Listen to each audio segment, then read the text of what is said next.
Cheers, beautiful people. Welcome again to a Monday afternoon. We're straight into your week. How are you doing? Cheers, bar week, grana week, mini bong. Lovely to see you. And we're here talking about the best thing in the world, war dollies, obviously. How are you going? How's your week been? How was your weekend? Did you play any war dollies? And if you did you win? Did you lose? How was it? Let's talk. Venya just has Alex. I'm never going to get your name right. That's fine. Tube King Tristan, just all over the caps, which is lovely. Flukesy, oh mate, lovely to see you. Everything's really nice. I'm pretty good. I'm joined today. Now I know I was supposed to be joined by Gabe from the Runax Wargaming. He unfortunately got stuck, doing his job. But we're gonna talk about catch back up in a little bit, and we'll talk about that because I got a really important conversation to have with him because he runs Australia's, at the time of recording, Australia's largest teams tournament, the Runax Wargaming Championship. So I do want to catch up with him over that. Instead, I was planning another show for the week after with the wonderful Andy, who you may remember. He's a good friend of the show, been on a few times. And so I messaged him and I was like, Andy, mate, what's the chances we can push up the timeline? And he was like, Dan, I got you. So joining me on the line through the power of the internet is Andy. Andy, mate, how you doing? I'm fantastic, thanks, Dan, and always a pleasure to be on the show.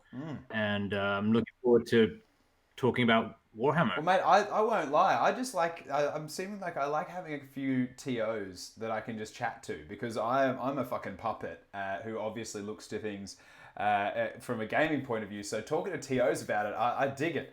Grixty, Paul in the chat on a lunch break. Nice. Hypno Kraken, lovely to see you here. Just wonderful to have you all here. Wonderful to have you here, Andy, because what we're going to be talking about a little bit in just a short while is secondaries. And now some of you might know, play a lot of tournaments and know what you're doing with them, but I think that talking about secondaries is actually one of the most interesting things competitively at the moment, how they're done. Combat Phase Podcast, mate. Good to see you. G'day, g'day. Horror Show Minis needs a haircut and looks like a shag beast.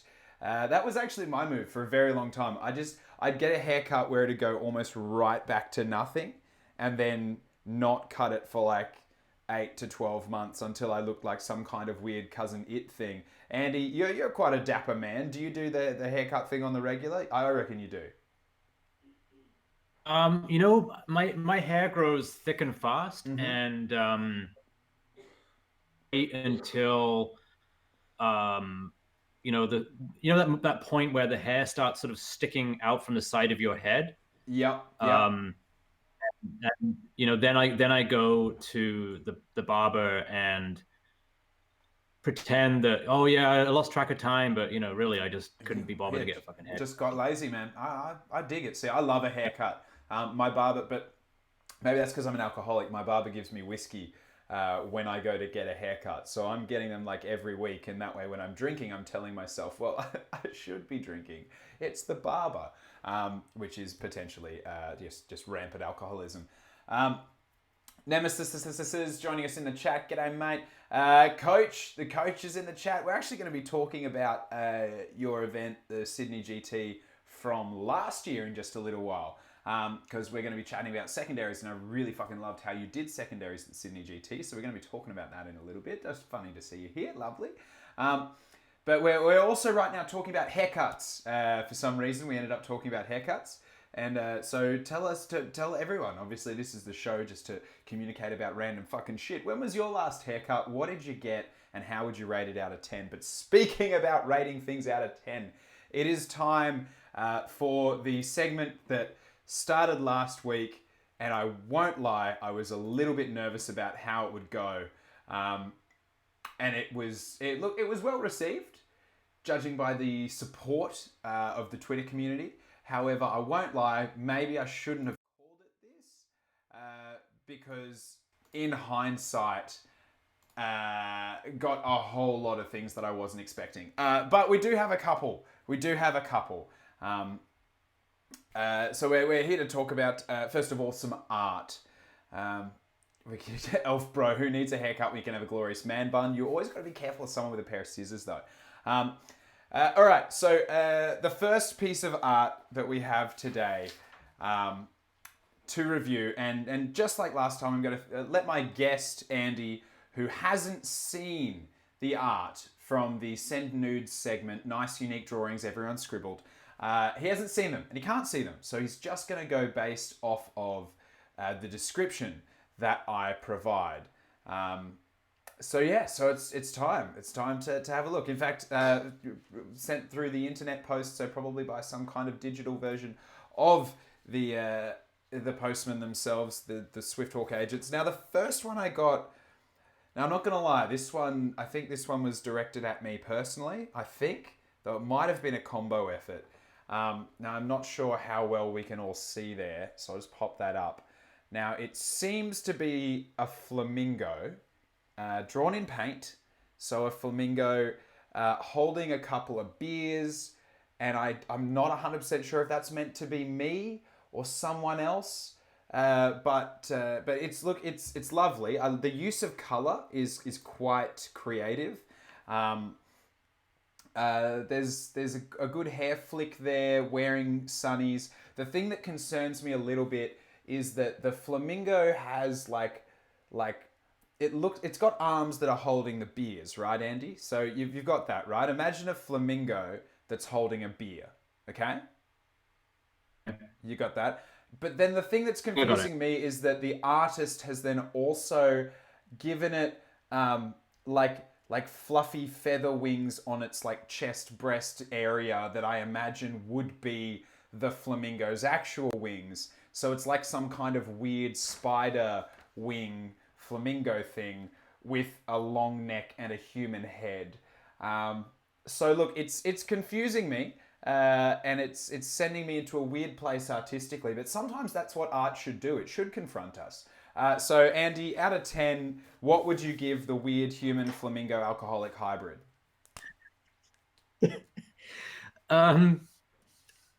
Oh, that's hard. I think I'm gonna give it a 6. A 6 out of 10? Yeah, I get what you're saying, that it's all about interpretation, but that one's I may not be getting that fully. You know what, and that's the thing. Art is subjective. We can all do it, but because I am such a proud mama hen, of course it's going on the wall. I can't not put it up. I am the proud hobby mother hen, and my little chicks, they drew me a picture, so I got to put it up. Now the next one, this one is a Photoshop job. And I've received a few Photoshop jobs, but I do prefer hand drawn. This one, there was so many that I had to at least put one of these. Now these keep coming at me. So a little while ago, for some art for the Honest Wargamer, I sent Scrivo, who many of you will know as the drunken artist / button pusher who makes all of this shit work. I sent him a photo to help him do. He's doing a new like caricature thing of me, and one of them was me ridiculously dressed up as a superhero riding a dolphin statue. It's unimportant how that happened, and we don't need to talk about it. Anyway, so he then posted that, and since then there have been a lot of Photoshop jobs. Now this is one of them, but this one kind of it tickled me. It tickled me. Also, it was quite a good job. So someone has photoshopped me dressed as a superhero riding on a Death Strike missile. I believe it's a Death Strike missile. 40k players, please correct me. And it is flying through the starry backdrop of space. So I guess, talk to me, Andy. What are you thinking? It's a picture of me. So already it's high quality art. So I just want to know what you think it's worth. Well, I mean, I like the concept. But the Photoshop thing, I don't know. I feel like I'm gonna have to give it a 5. Okay. Just for the Photoshop aspect, probably. Okay. So the fact that it wasn't bespoke hand drawn art, that's not tickling your fancy. Oh no. No, that's all right. It's all right. You want to see people like make their own things, right? But it's still it's going up. We still don't have anything that's besting the 8 out of 10 Grot Shaman, the not Gloomspite, the regular Grot, whatever they're called nowadays, the regular Shaman. No one doing that. I'm so sorry, chat. I missed you for a minute while we were talking art there. Andy and I obviously get quite deep into our art. People very passionate about this segment. Obviously, the concept of sending nudes is exciting people. And I just personally, I really hope that we can all send nudes to each other, that we can use this as a way to come together and creatively really scribble a nude that someone's really going to enjoy. Because I feel like that's one thing that the world just doesn't have enough of. Tomb King Tristan sending one in. Good. Good. I'll make sure that'll probably, I assume, be printed out and on my wall by next week. Whatever. I thought, no, it certainly did. Okay, AOS coach actually giving the weird human flamingo hybrid a 10 out of 10, saying it's gorgeous. Although, on the flip side, Cool Bunny saying that you're being pretty generous with a 6. So, obviously, like, art is in the eye of the beholder. So go for it, Ed. The Olympics, like you get like several people to rate it, and then you drop the highest and you drop the lowest. I don't know. That might be a way to go. That's true. However, this is the honest war game. We're all about honesty. You gave me your honest opinion, and that's all I need. Yeah. I did. Yeah, and that's it. I would never lie. That's it. That's it. You got no reason to. I'm a jerk. Now, Horace Joe Minis just coming in with the not so humble brag, which I am all about. I love a good shameless plug. Saying that the Chicago Dice Wargaming Club dominated the Paint Awards at Bug Eater in Omaha. Mate, that's legendary. No, I'll claim it. I think that's what I'd like to do. I'd love to start. We cover a whole lot of competitive events and we talk about the gaming aspect. I'd love to start talking about the painting aspect because I think they're just as awesome. Tomb King Tristan saying that you're upset I didn't pick yours. Mate, there's so many. I will be working through them. I promise you. I'll get to them all eventually. There's just a lot. Gnome's Bane saying that we need collaborative nudes. Maybe that's next week. If a couple of people want to do nudes, that's fine, and collaborate. Horror show. No, they're nice, unique drawings that everyone scribbled. I don't want to see anything from Richard, who's 47, who might be sending interesting pics there. Why does it go everyone? Because everyone is you. Everyone is the viewer. So NUDES, nice, unique drawings everyone scribbled.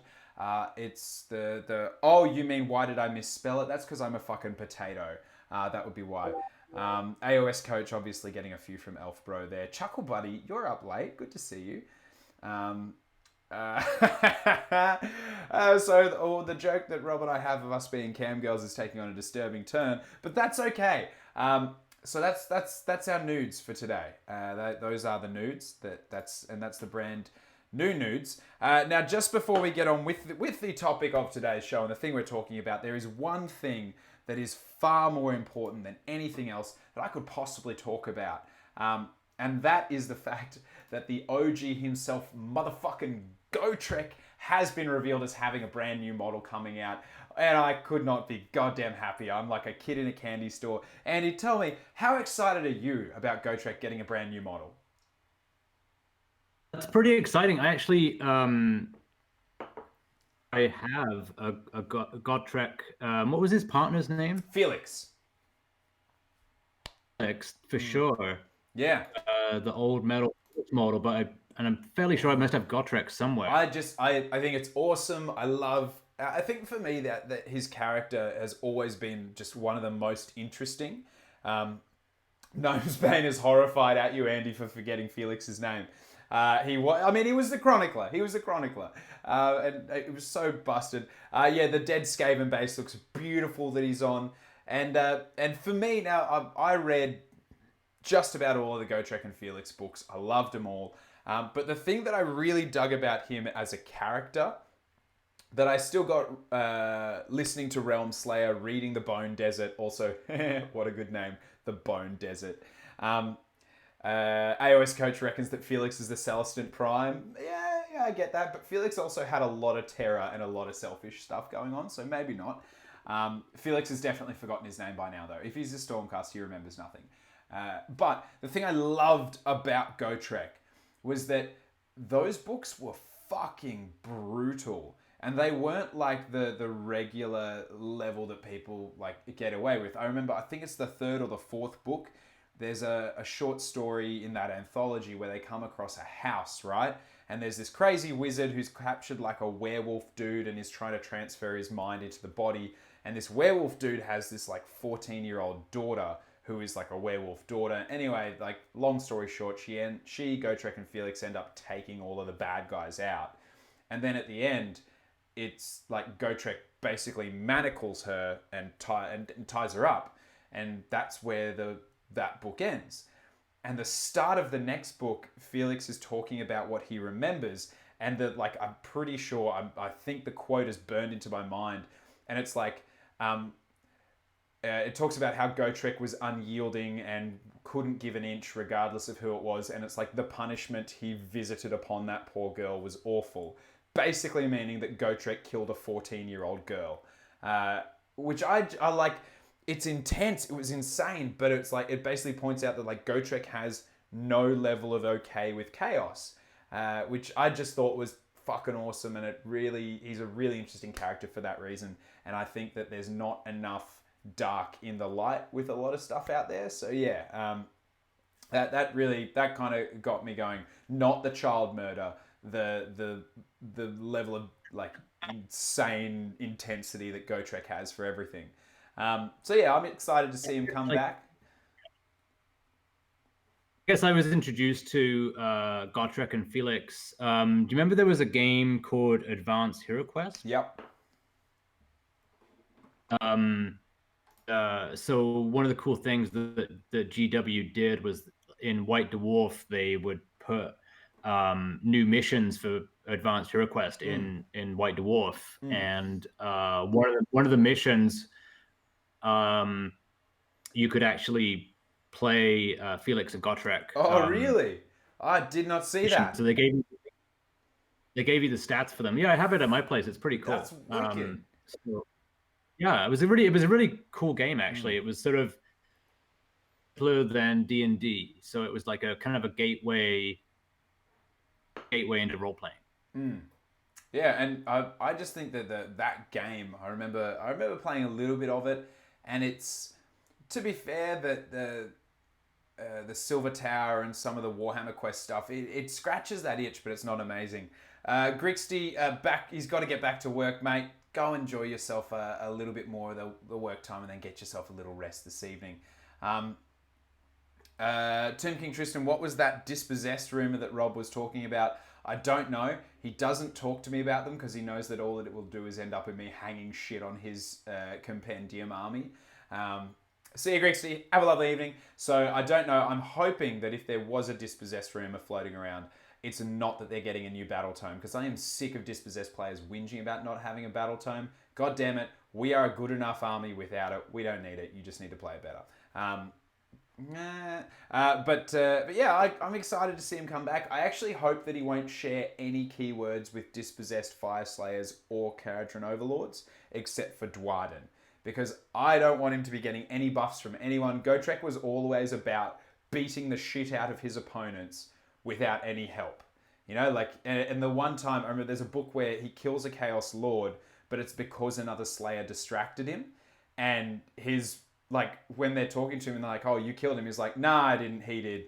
And even when he was with with Felix, the two of them were kind of like through. But yes, Fluxy, I 100% want him to be usable. I want him to be well pointed. I don't care if he's got ballistic goddamn rules and costs me 600 points. I don't care.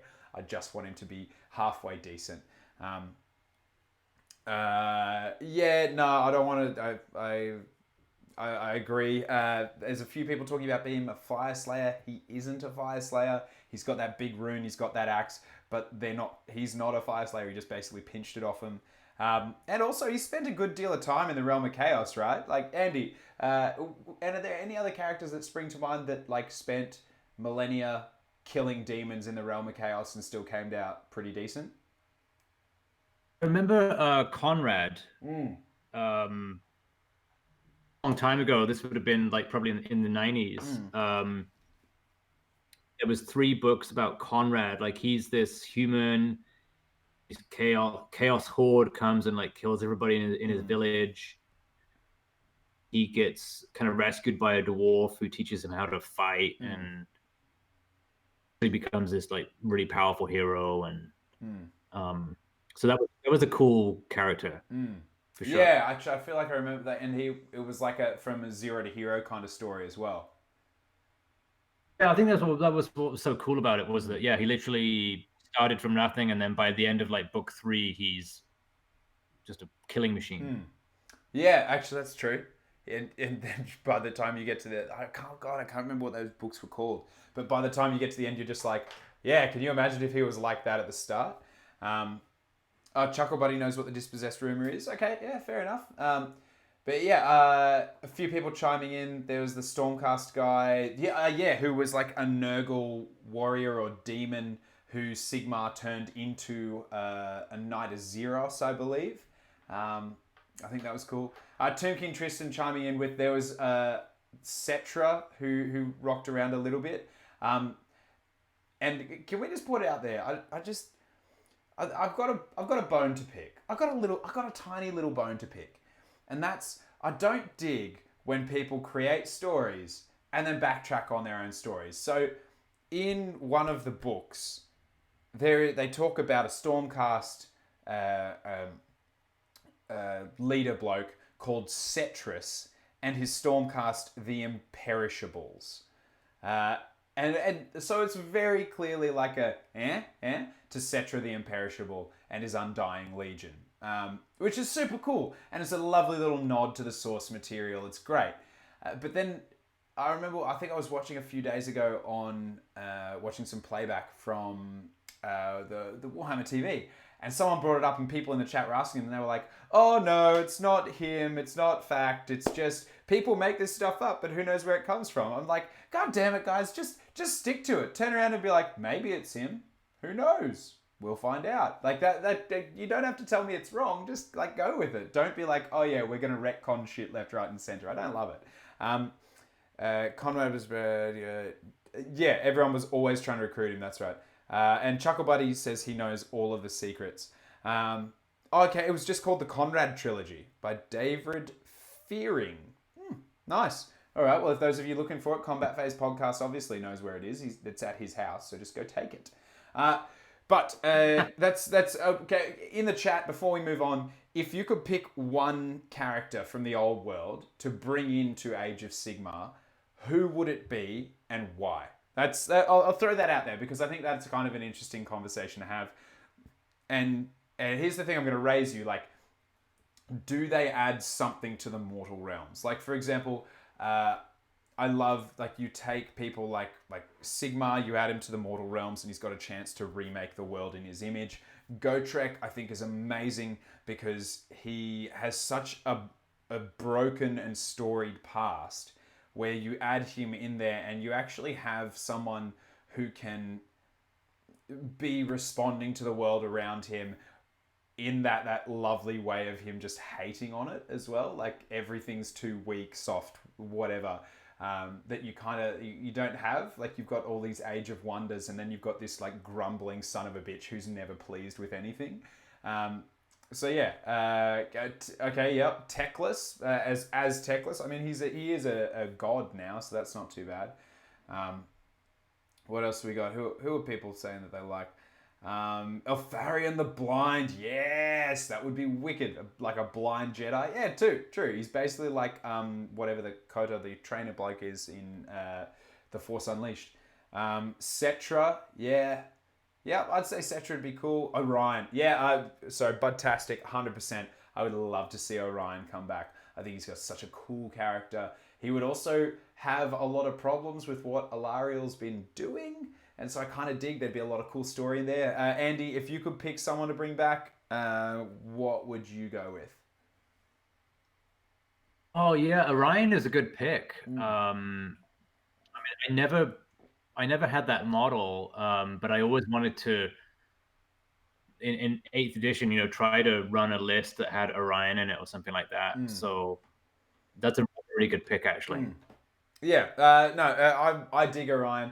Tomb King Tristan calling me out because you are right. You did give a lot of good reasons for Cetra. And to be honest, I would actually like to see Cetra back. The thing that I would struggle with is I don't know which Grand Alliance Cetra would be under, because he could fit under Order, because he's resistant to chaos, and given that they were like, yo bro, we'll make you amazing if you just kneel to us, and he was like, yo fuck.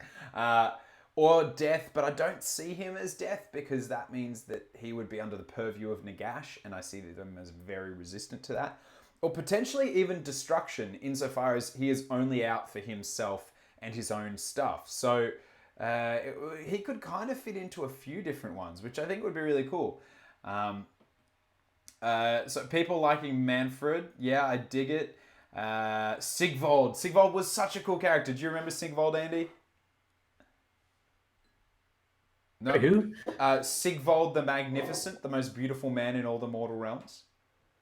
Oh, that one must have I must have been sleeping Yeah, when that so one okay, so happened. Sigvald, I love the story of Sigvald. So he's basically gorgeous, right? Just absolutely stunning. So he was a chaos champion. He was the greatest mortal champion of Slanesh, I believe. And so his core like bodyguard of warriors all polished their shields to a mirror shine, because he would randomly decide that he wanted to be worshipped and to look at himself. So they would all have to turn their shields to him, so that he could see himself reflected. And the best part of that was there was a rule in game where sometimes like they had stupidity. So basically you had to take a leadership test to do anything. Sometimes they'd fail and just stand there basically having a big old circle jerk about how great he was. It was really cool. Flukesy saying Genevieve from those books. Yeah, she was a badass, but I don't know that she... Yeah, you are right. She probably wouldn't add anything. She's just super cool. Lots of love for Sigvald the Magnificent. Yeah, Orion, not bad. Manfred, oh, we don't need a Manfred. Orion Omnibus coming in. Yeah, look, there's a lot of love for Orion.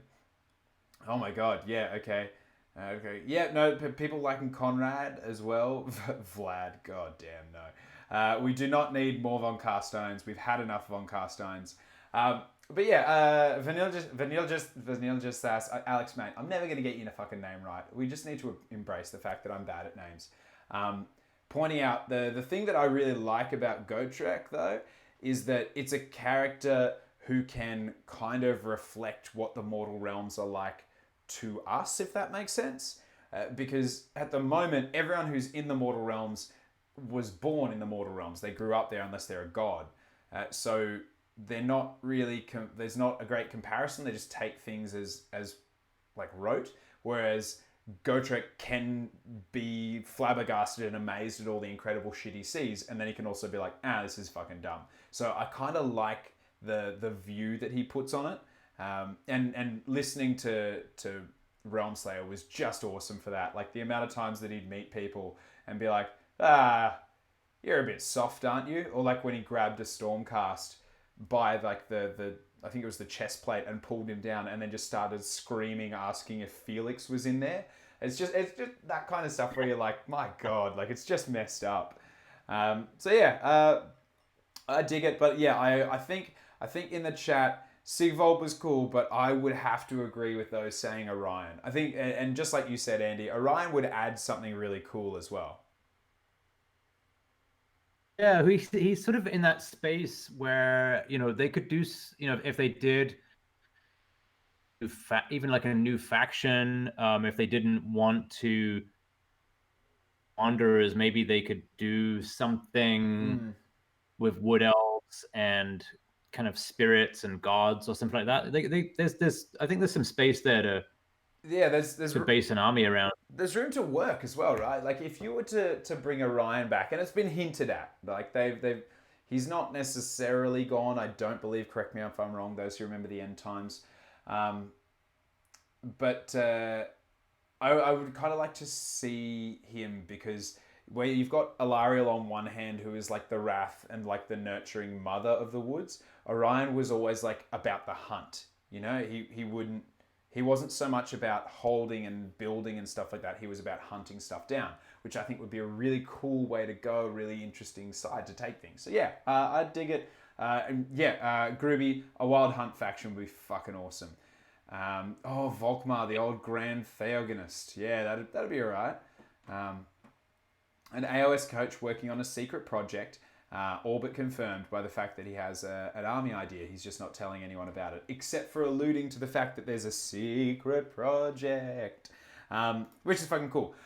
Anyway, that's Gotrek. Obviously, the most important part of the show. If you want to tune out now, go right ahead because we've finished talking about Gotrek, the greatest and bestest of all things. But what we're going to be talking about now, we're just quickly going to touch on some results and then we're going to get to the meat of this episode. I'm so sorry. It's taken us a little bit to get to the meat. So, Andy, just want to quickly have a chat to you. We had some results over this weekend, and so a couple that I want to just flag and have a look at. I won't lie. I'm not sure that these results blow my mind, but there's a little bit of excitement in there. So first of all, there was the Notorious GT in New Zealand. I think it's New Zealand's biggest event to date.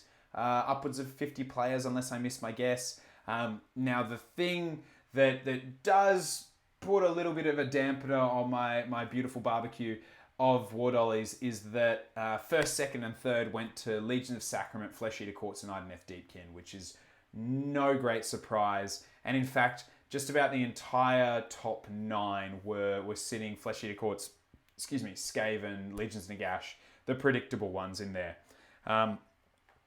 But coming in 10th, with 4-1, so winning 4, losing 1, was Iron Jaws. Now, I just want to flag that the Flesh Eater Courts that came second, the Deepkin that came third, everything that finished above 10th went 4-1. So the Iron Jaws also going 4-1 is pretty freaking great. That really, that tickles me in a happy place. Tumkin, Tristan, ducking off to bed, mate. Well, we've started half an hour earlier, so we get your beautiful, beautiful voice in the chat for half an hour. Sleep well, you gorgeous angel. Elf bro, as good. Yep, what we're hating on that. Deep King coming in third was, Elf bro obviously very disappointed that I'm throwing shade on Deep King coming in third because I believe it was him. So, congratulations for podiuming. But I guess the thing that I'm saying is that you are a great player at War Dollies with one of, if not the top tier armies, like a very strong army. So doing well, I'm not taking anything away from you. That's well played to be competing with the likes of Flesh Eater Courts and Skaven. However, it's one of the top armies. It's not surprising to see it finish in the top 5. However, a podium finish on it, mate, credit to you. But more so, it's just that the stuff that we would predict to be doing well did well.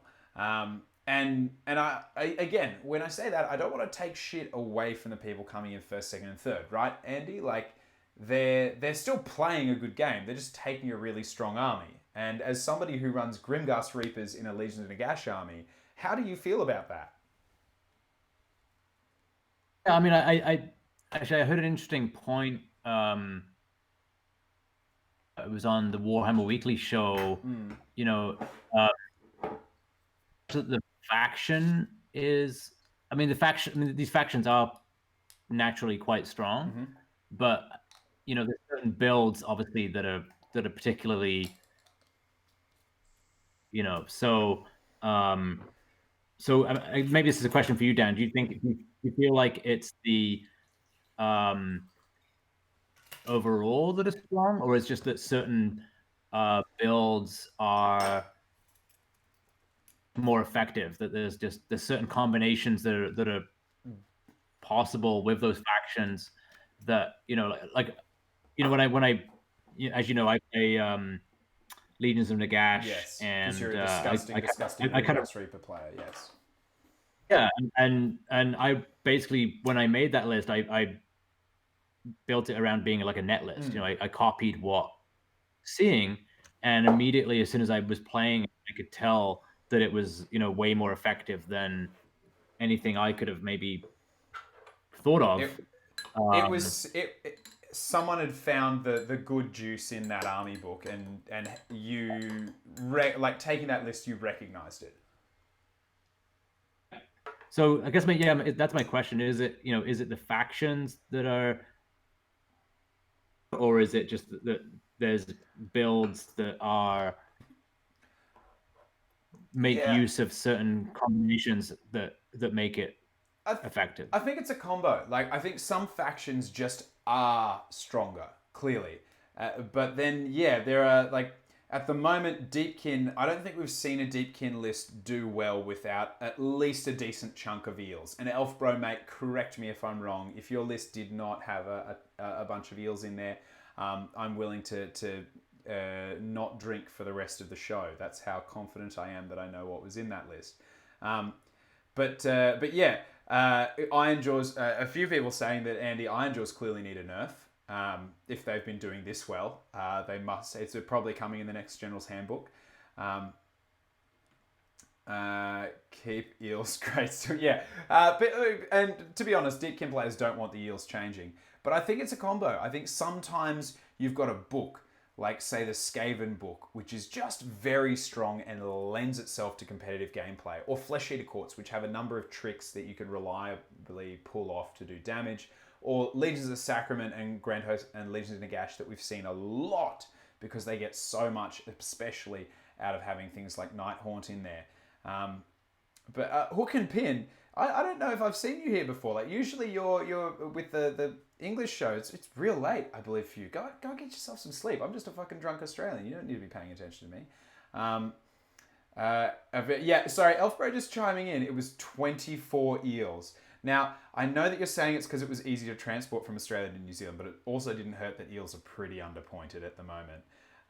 And double scryer, wow, there we go. But yes, a lot of people getting really excited about the fact that Iron Jaws did well. Personally, I'm kind of excited to see Tempest's Eye do well. I think that's really awesome. They're those are not normally the things that we see coming up top. So like mixed order and stuff. I think that's kind of cool. But yeah, it excites me. I'm excited because we're starting to see a few changes in the top, which brings me to my next point, which is the next results that I have to show everyone just to quickly talk about. Now, Brishammer, Brisbane, Brishammer 3, I believe, was over the weekend. First place, Gloomspite Gits. And that just makes me really happy. Second place, Daughters of Cain, which is kind of predictable, I guess, in a little way. And third, Blades of Corn. And now, I've got to admit, I'm really excited about seeing the first and third go in there. The big one for me is that they're not particularly busted books. They're tough books with a lot of use in them, but they're not books that I would say are particularly overpowered. Andy, as someone who plays Blades of Corn, seeing that they took out third in a relatively like 5-game tournament, does that particularly excite you? It does, yeah. That's I have seen them place well in another tournament. I can't remember which one it was, but yeah, I mean, I think that people are slowly starting to figure out how to make Blades of Corn work, and I think it's an army you just need to practice with. I think it used to be a lot easier to sort of throw something together and kind of be competitive, but now I think it requires a bit more thought. That's why I think maybe we're starting to see. Yeah, I mean, I like looking at. Firstly, I think the Gloomspite book is really well balanced. So seeing it come in first, I like seeing that. I do know for a fact that the first place Gloomspite Gits player was Dave Kerr, who is, I believe, the reigning back-to-back Australian Master Champion and a very talented War Dolly player. He's a bit of a maverick and a lovely bloody bloke. I played him at CanCon 2 years ago. He deserves the credit that he gets. Daughters of Cain coming in second. Yeah, it's fair enough. Yeah, I mean, like, I love looking at that. Brishammer 1. I mean, people still talking about the fact that Tempest's Eye did well. And apparently it was a full Dwarden Tempest's Eye. So, and that they get movement buffs in the first turn, which when you're playing Dwarden and you're that goddamn slow, you really do need them. So yeah, that's not... Apparently Greenskins came in fourth, I believe, which is just, that's freaking awesome. Like that's the old school orcs. So yeah, that's a weird one to do decently. But That's exciting. yeah, right. Like I don't even know if you can buy those models very easily anymore. I mean, I have like a sizable green skins Mm. square bases sitting around, so that's Okay, well, apparently, according to the chat, they came in fourth. So, yeah, that's it. That's the way to go. And yeah, AOS coach correcting with the Tempest Eye. If I believe it's if you're movement 9 or less, you get +2 movement in the first turn, or if you're more than, you get +4 and an increase of 1 to your armor save. So yeah, it's pretty decent. Oh, and Dino Matthews was playing Greenskins. Now, Dino Matthews is a beautiful man. He also is like the Age of Sigmar bouncer, because if you mess with anyone, he is likely to be the person escorting you out and making you take a good hard look at yourself and think about what you've done with your life. Love you, Dino. You're a beautiful human. So yeah, that's just the result. If you fly, you get the +4. Cool. Which makes prosecutors and things like that really useful. But that's it for the wrap up for results. Where there's obviously the Six Nations, but that was covered by the earlier show, and so if you want to go check out that, watch this back, not this one, but the earlier show from today by Rob and Nathan and all those crew, and Jonathan, because he got kicked back off of his flight out of the country back to Sweden, which is hilarious. But what we are talking about. What the topic of the day is, and the reason that I actually mentioned you earlier, AOS Coach, is because we're talking about secondaries, and that's what you're here to talk to us about as well, Andy. Now, in competitive play, for those, and like I know that for some of you this is going to be really basic talk, and that's okay. But we need to chat about, like, we need to start all on the same page so that we can move forward. So if you're playing in a tournament and competitively, for the longest time, the way that, say, two players were equally balanced on wins and losses, the way to divide it was kill points, which was how many points of the opponent's armies across all of your games you had killed. The problem with that is that that really supports the style of gameplay which is basically destroy your opponent's army. And if you're in the chat and you've played an army that doesn't win that way, sound off and tell me what it was, like what the allegiance was. Because I think it's a really interesting. Like, I know there are some incredibly talented players in Australia who play armies that don't really do that much damage to their opponents, but positioning and board control, they cover the board and control it really early. And so they'll lose just about their entire army by the end of the game for very little damage to their opponent, but they'll get the win.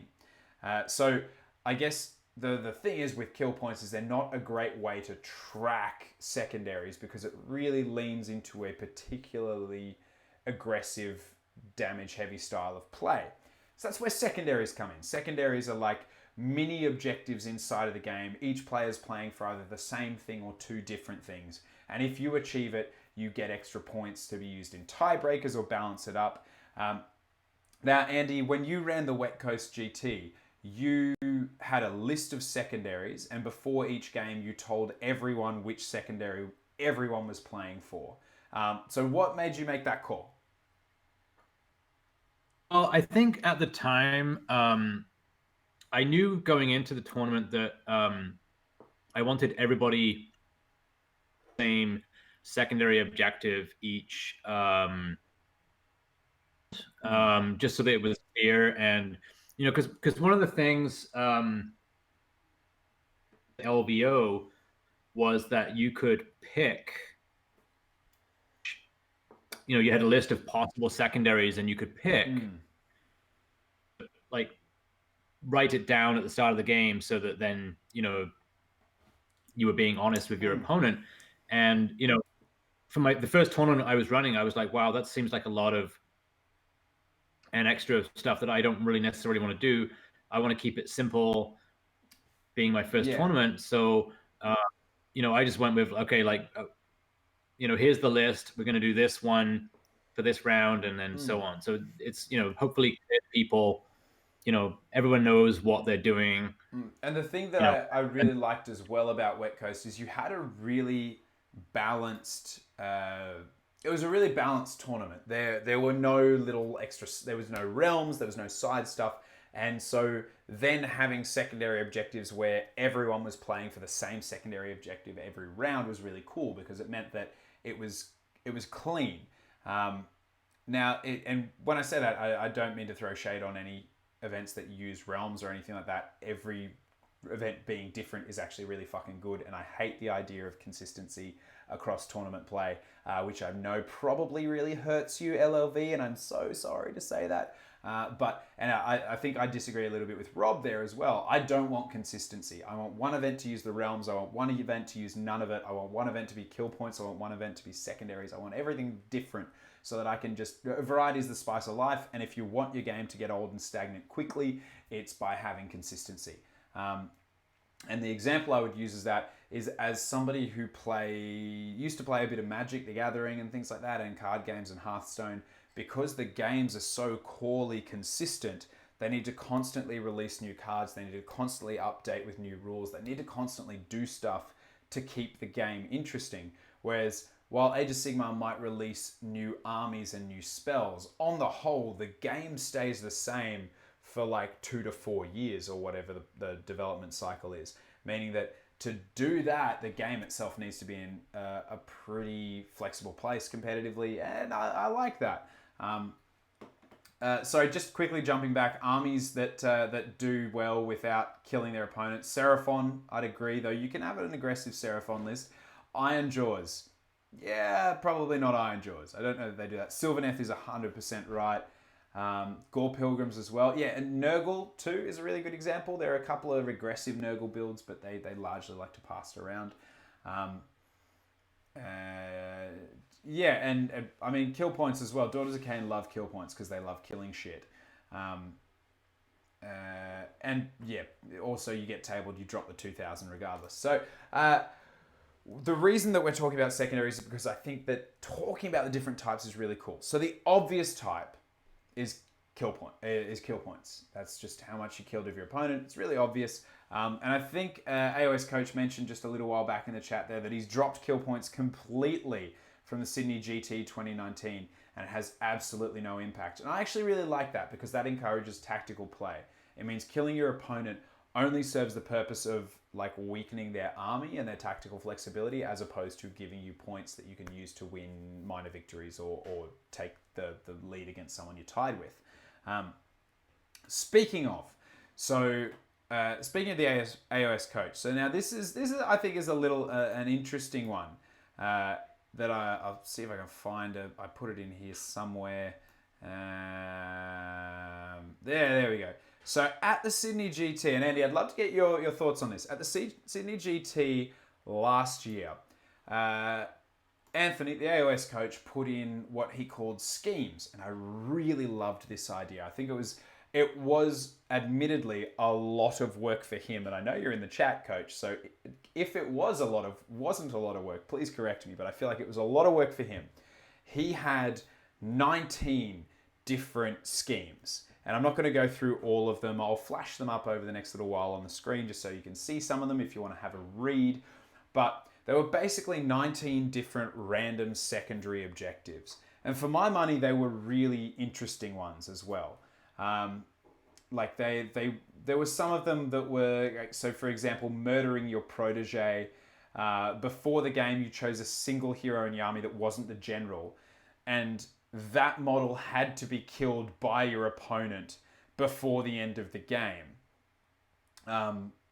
Which is like, which was really, really interesting. You know, like it's basically like you've got to kill the one little dude in your army who doesn't mean shit, like you're the general's little mate.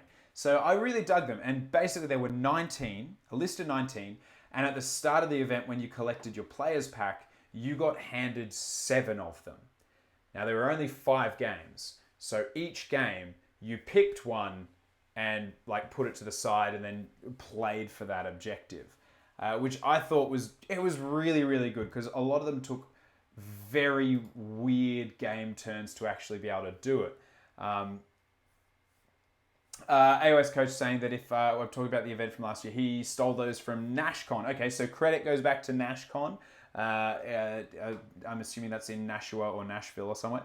But Because yeah, and for me, they made the game really interesting. They gave me side objectives to play for that often played against my game plan.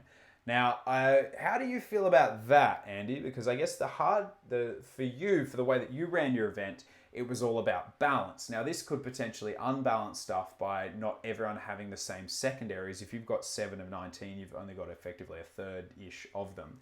How do you feel about that idea? Yeah, and it's funny you mentioned NashCon because yeah, I was watching Warhammer Weekly, and they had the TO of NashCon um, last Wednesday, and so he was talking about exactly that. That he gives them these 7 cards, and then they get to pick. And I think what's some interesting things. I mean, it could create imbalances in terms of maybe you get ones that are easy to achieve, or ones that are not so easy, or there's maybe like 3 categories of. One category is what secondary objectives that you'll probably achieve if you're winning the game, then you'll probably achieve them. So like slay the enemy general well in the game, then it's Yeah, very likely you're going to slay. Or if your opponent has, say, Nagash or Neferata in their list, the odds are you're targeting that model anyway. Exactly. Yeah. And then there are, I think, secondaries where help you win the actual mission. So, like for example, I think they talked about a secondary where you had to go to the corners of the board. So you're wasting units, kind of like going off and doing this, and it's not going to help you win the overall mission. There's ones where, again, you're sort of you're sacrificing your own unit. So you're basically like you want to get killed or something like that. Or one unit has the plague, and then if your opponent slays that unit, they get the plague, but now their really tanky unit has the plague, and so now you want to avoid killing that unit, even though killing that unit would actually. So yeah, so it has like a gameplay effect as well as almost a narrative effect on it as well. Yeah. So that's what I'm sort of thinking is, like the ones I had for Wet Coast were very much, if you're already winning the game, then you'll probably achieve your secondary. But one thing that was interesting, in mission, there's like certain missions that are very hard to get like a major victory, like Knife to the Heart, for example, right? And so, a secondary objective in a mission like that can actually make a big difference, because it might determine the outcome of the game. Definitely. And like Knife to the Heart is an easy one to end up in a draw. So if both players have a secondary they're playing for, suddenly that game gets a lot more interesting for everyone involved. So yeah, I personally think that the idea of secondaries, however they're implicated, is really good, really interesting for competitive play, because it, like, the idea of kill points for me isn't as exciting. Jimmy 1080 better than Jimmy 980 dropping in. He can't stay, but just wanted to say you love my face, mate. I love your name, and I love that you're 100 points more than you used to be worth. It's like you got a GHB 2020 upgrade, and I love it. We're not talking about Sydney Slaughter Weekend just yet. It's Andy from Canada. This would be a very interesting British accent for Chris Welfare to have. But no, Chris Welfare, I will be actually having a chat with him in the near future, but not today. We're talking about secondaries today, and yeah, so we're just having a quick flash through of some of the ones AOS Coach used for Sydney GT last year. Which came from the NashCon the year before, which is like the big one in Nashville. I believe I've been corrected to the correct location for there. So yeah, I really dug them. I thought they were just, yeah, to be honest, I thought they were really cool. I remember playing in the event and using one of the schemes that where I think all of your units couldn't be at their starting wounds. And in the last turn, I had a really obvious, really easy way to kill one of my opponent's models. And I was like, oh shit, that'll happen in the shooting phase, and then nothing will kill one of mine. I had one unit left on full wounds and charged them in stupidly, where they then died. But it meant that I got my scheme, my kind of hidden agenda going on. And it just made, I remember for me thinking that was so interesting, the way that affected the game. Like, I couldn't just play the game I wanted to. I had to be aware of all these little side effects. So yeah, it was really, really cool. AOS coach dropping off because he's got a bit of work to do. Mate, lovely to have you with us. Take it easy. I'll wax lyrical and keep talking about how lovely you are, I'm sure, for the next little while. Because yeah, I really loved that event. It was really interesting and a lot to do. Now, Games Workshop also released their own, I believe what they called secret agendas or secondary objectives. There was 12 of them, which you can see on your screen now if you are watching along, unless you're listening to us and can't see our beautiful, beautiful faces. But these were so we'll quickly flick through them. Andy, do you happen to have them with you right there? Yeah, I found those. Yeah. Yeah, so if you are looking for them, they're on the Warhammer community site. Again, wonderful site, lots of really cool stuff. They brought us a picture of Gotrek today, which I'm super excited about. But there were 12 secret agendas, and the idea is that you choose one at the start of the battle and like hide it from your opponent, but put it in a place where you can't then change it. The first three. If a friendly hero is wholly within enemy territory and 1 inch of the edge of the battlefield and more than 12 inches from friendly territory, you can remove that hero from play, and then you complete the hidden agenda, which basically means you need to move your opponent you need to move one of your heroes off of your opponent's backboard edge. One of them is keeping a hero with an artifact of power alive to the end of the battle. It's a pretty decent mix.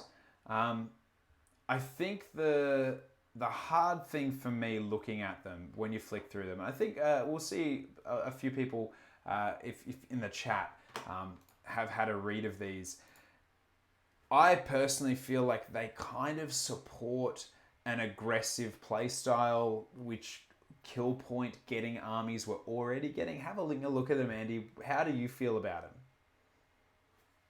Yeah, I agree. And, one thing that I've been thinking about with this discussion is, what is the value of these secondary objectives in terms of the tournament as a whole? So, at NashCon, secondary added to your overall score for the tournament. I think it was worth a little bit less than a minor win. Or, at Wet Coast, I made it so that 3 points so they could swing the result of the battle. So I think something that needs to be thought of in terms of the secondary objectives is, what is their value in the whole tournament? Because I'm not a huge fan of ones that just support, if you're already winning, then you're probably going to achieve it. But if you have ones that are more interesting, like, the one where your hero disappears off the side of the board, or you try to sacrifice one of your units on purpose, might be really cool if it's going to really benefit you in the tournament overall, or if you get bragging rights, like in the pub after, you get to say, well, hey, I lost like 4 games, but I got all my secondaries, And I think that's the thing for me with secondaries is I actually don't mind them being harder to accomplish, because that means that you have to, if you get one, it shouldn't be because, well, I was already winning and it was really easy. I can remember my last game at Sydney GT last year. I was playing like a dispossessed mixed list using the Living City so they could teleport from board edges and trees and shit.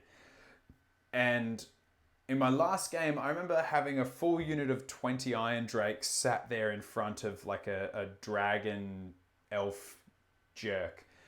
ready to just blow his fucking head off.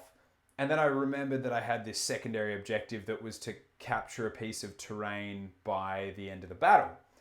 And the only unit I had that was anywhere near it was that unit of Iron Drakes, who are a menace in shooting but are terrible in combat. But they would need to use a 6-inch auto run to get to that piece of terrain and control it. And I was just sitting there torn between blowing this dragon off the board and going and completing that objective. And in the end, I chose to do the objective, and it was the difference between a win or a loss. And I really remember that moment sticking out as such a great gameplay moment, because I had to sit there and decide whether I was going to go for the kill or go for the objective. And I just thought it was really, really good. And those are the kind of secondary objectives I would like to see more. Not ones that you can play for while you're playing the game, ones that you have to make sacrifices to achieve, because I think they're heaps more interesting. And that means that if you can achieve those while winning a game, you deserve credit. But if you looks like you're going to lose, or say you come up against Gristlegore and you're like, this army fucks me 99% of the time. If after that first turn you're like, well, I probably don't have the win now, you can start to lean it into something else and try to compete for it. So yeah, I dig secondary objectives. I think they're a lot more interesting than just kill points, and so I love seeing them. But it is always up to the TO to work out how they're going to be. So with you and the way that you played them at the Wet Coast GT, what would you then do at your next event? Or would you change anything? Would you keep it the same? How would you play it? It's a good question, Dan. I mean, I've been thinking about it for a while. Just these last few days, I think I would is probably try to focus on creating secondary objectives that are a bit more unique. As we've said, like, don't necessarily get achieved just because you're going to win the game anyway. So I think I would look at things that are a bit more interesting. And I was actually thinking about almost like creating like a narrative for the tournament, because I think you could actually use the secondaries to sort of build into like maybe a narrative about what's happening in the world tournament, whatever it is. I mean, we don't normally see narrative campaigns, but I mean, you could create a story around what it is that the armies are actually trying to do in the course of these fights. Like what they're trying to achieve. Now, I know that as Jimmy 1080, I don't know if you're still around in the chat, mentioned, Sydney Slaughter is coming up very soon. And that event, the Chris Welfare, who was a very talented player, took out first at Border Wars, I believe, with the Feast Day Dead Watch army. He runs that event and uses custom scenarios, and it's kind of like it tells a story along with the event. It's a wonderful event. In fact, I mean, I've played in a number of times, and it's an awesome event. If you are traveling to Australia, it's one of the ones to look for, because it won't be like a tournament you regularly played, because all the matches are new to everybody, not just like people who've played the same GHB matches a million times. Which is again why I'm very excited to hopefully see some of those Forbidden Power match play plans make it into competitive play. But I saw a couple of people mention in the chat. Oh yeah, sorry, go for it, man. I think the other like obviously the key decision is do you have them secret so that essentially the only the player knows what they're trying to do, or are they kind of open? And it might be kind of fun to see to run a tournament where they're secret, and then your opponent doesn't know what you're playing for. So I think that has some appeal too. I mean, and in the chat, if you were playing in a tournament, would you prefer? Okay, I guess the first question is: would you prefer secret, or would you prefer open secondary objectives?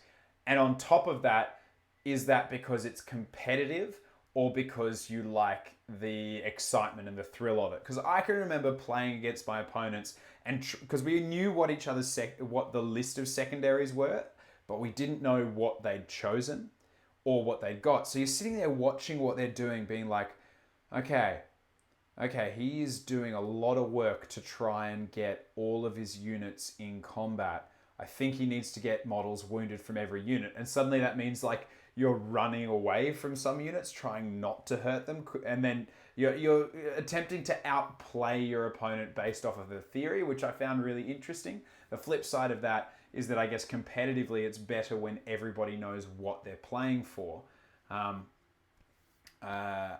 Alex Vanille just has saying that he'd prefer it when it's open, so that if you get yours, they don't get theirs. Whatever, it's very obvious. Okay. Gorelord saying that likes the idea they're secret until turn 3 and then reveal, which gives both the feels because they're kind of a secret objective, and you're trying to work out what they're playing towards, but then when it gets the turn, it's revealed. I dig that. I've got to say, I'm about that. I also like the thing for me is that secondary objectives I think it's a very easy thing to fudge, and be like, oh, well, that's what I was going for. Whereas the thing I liked about Sydney GT is you had to put them on the table under like a cup or a dice or something like that, and then reveal them at the end of the battle. I like that idea because it means that you can't just get to the end of the battle and be like, oh yeah, that's right, I was trying to kill your general and I did, so woo, I got it. Which I kind of like. Daka It's kind of a fear. Yes. Sorry, go for it. It's kind of a fear of mine is that extra, level of oversight. I remember, I think it was at the LVO where you had to, or one, maybe not LVO, but there was one tournament where you literally had to like sign your opponent's secondary thing so they couldn't use it again. Oh, wow. Okay, that's clever. Yeah.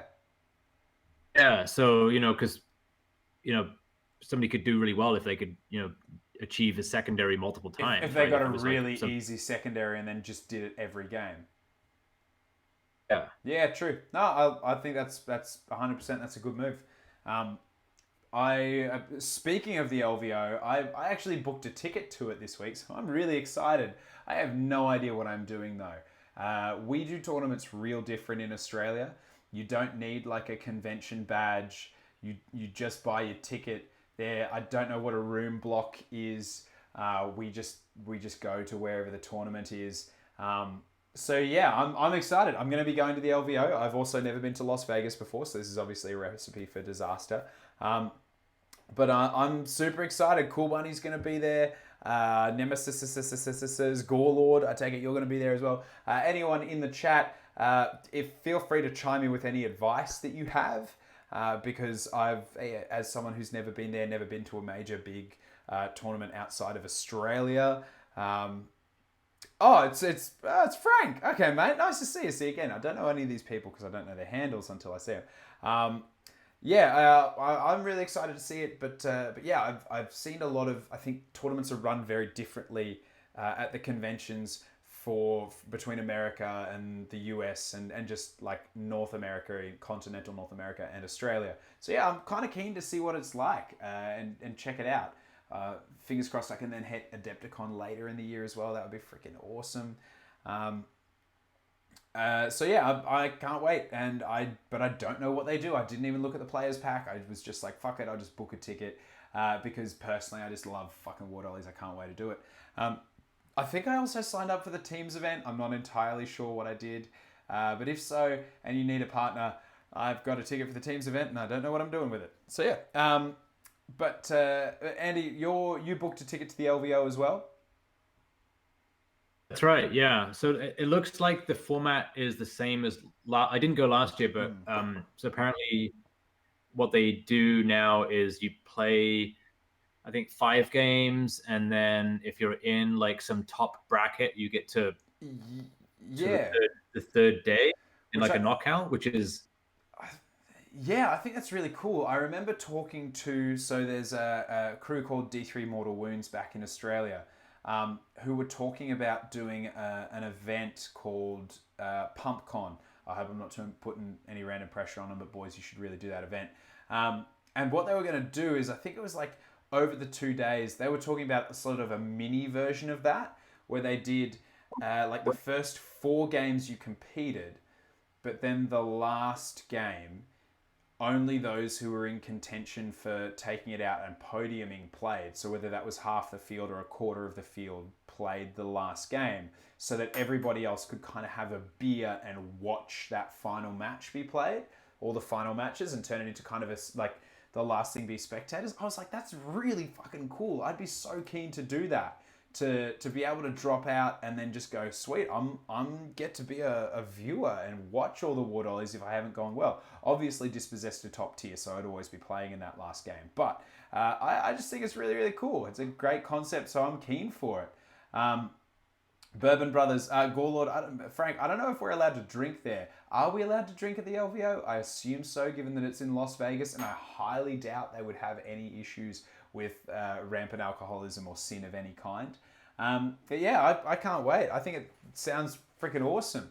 So Andy, any ideas there that you would ever apply to your own events? 3 days? Could you run a 3-day event? Did I run? Well, I think that would be kind of exciting. Yeah. I think the hard bit would be finding players who could give you the time would be the trick as well, right? Yeah, because I mean, so LVO, it's Friday, Saturday, Sunday, yeah, and it's the sun. Yeah, so I mean, I'm totally happy to go to the LVO, and stay that extra day just in case by some fluke I'm through to the last round. And if I'm not, then it's party time, and you can tie one on. That's it, and you can watch the actual games get played, which I would be super keen for. So like Gorlord, mate, I'm happy to go doubles with you, but I guess the thing is like I'm playing dispossessed, so I'm probably going to be playing on that last day as one of the top tables. So who knows? And Frank also pointing out that it kind of works because it's a convention, right? So people are there for those days regardless. I guess it's a little bit harder if you've just got a tournament, because like the idea of doing 3 days at a tournament, although it is kind of more common in the 40k side of things, it's not as common in Age of Sigmar at the moment.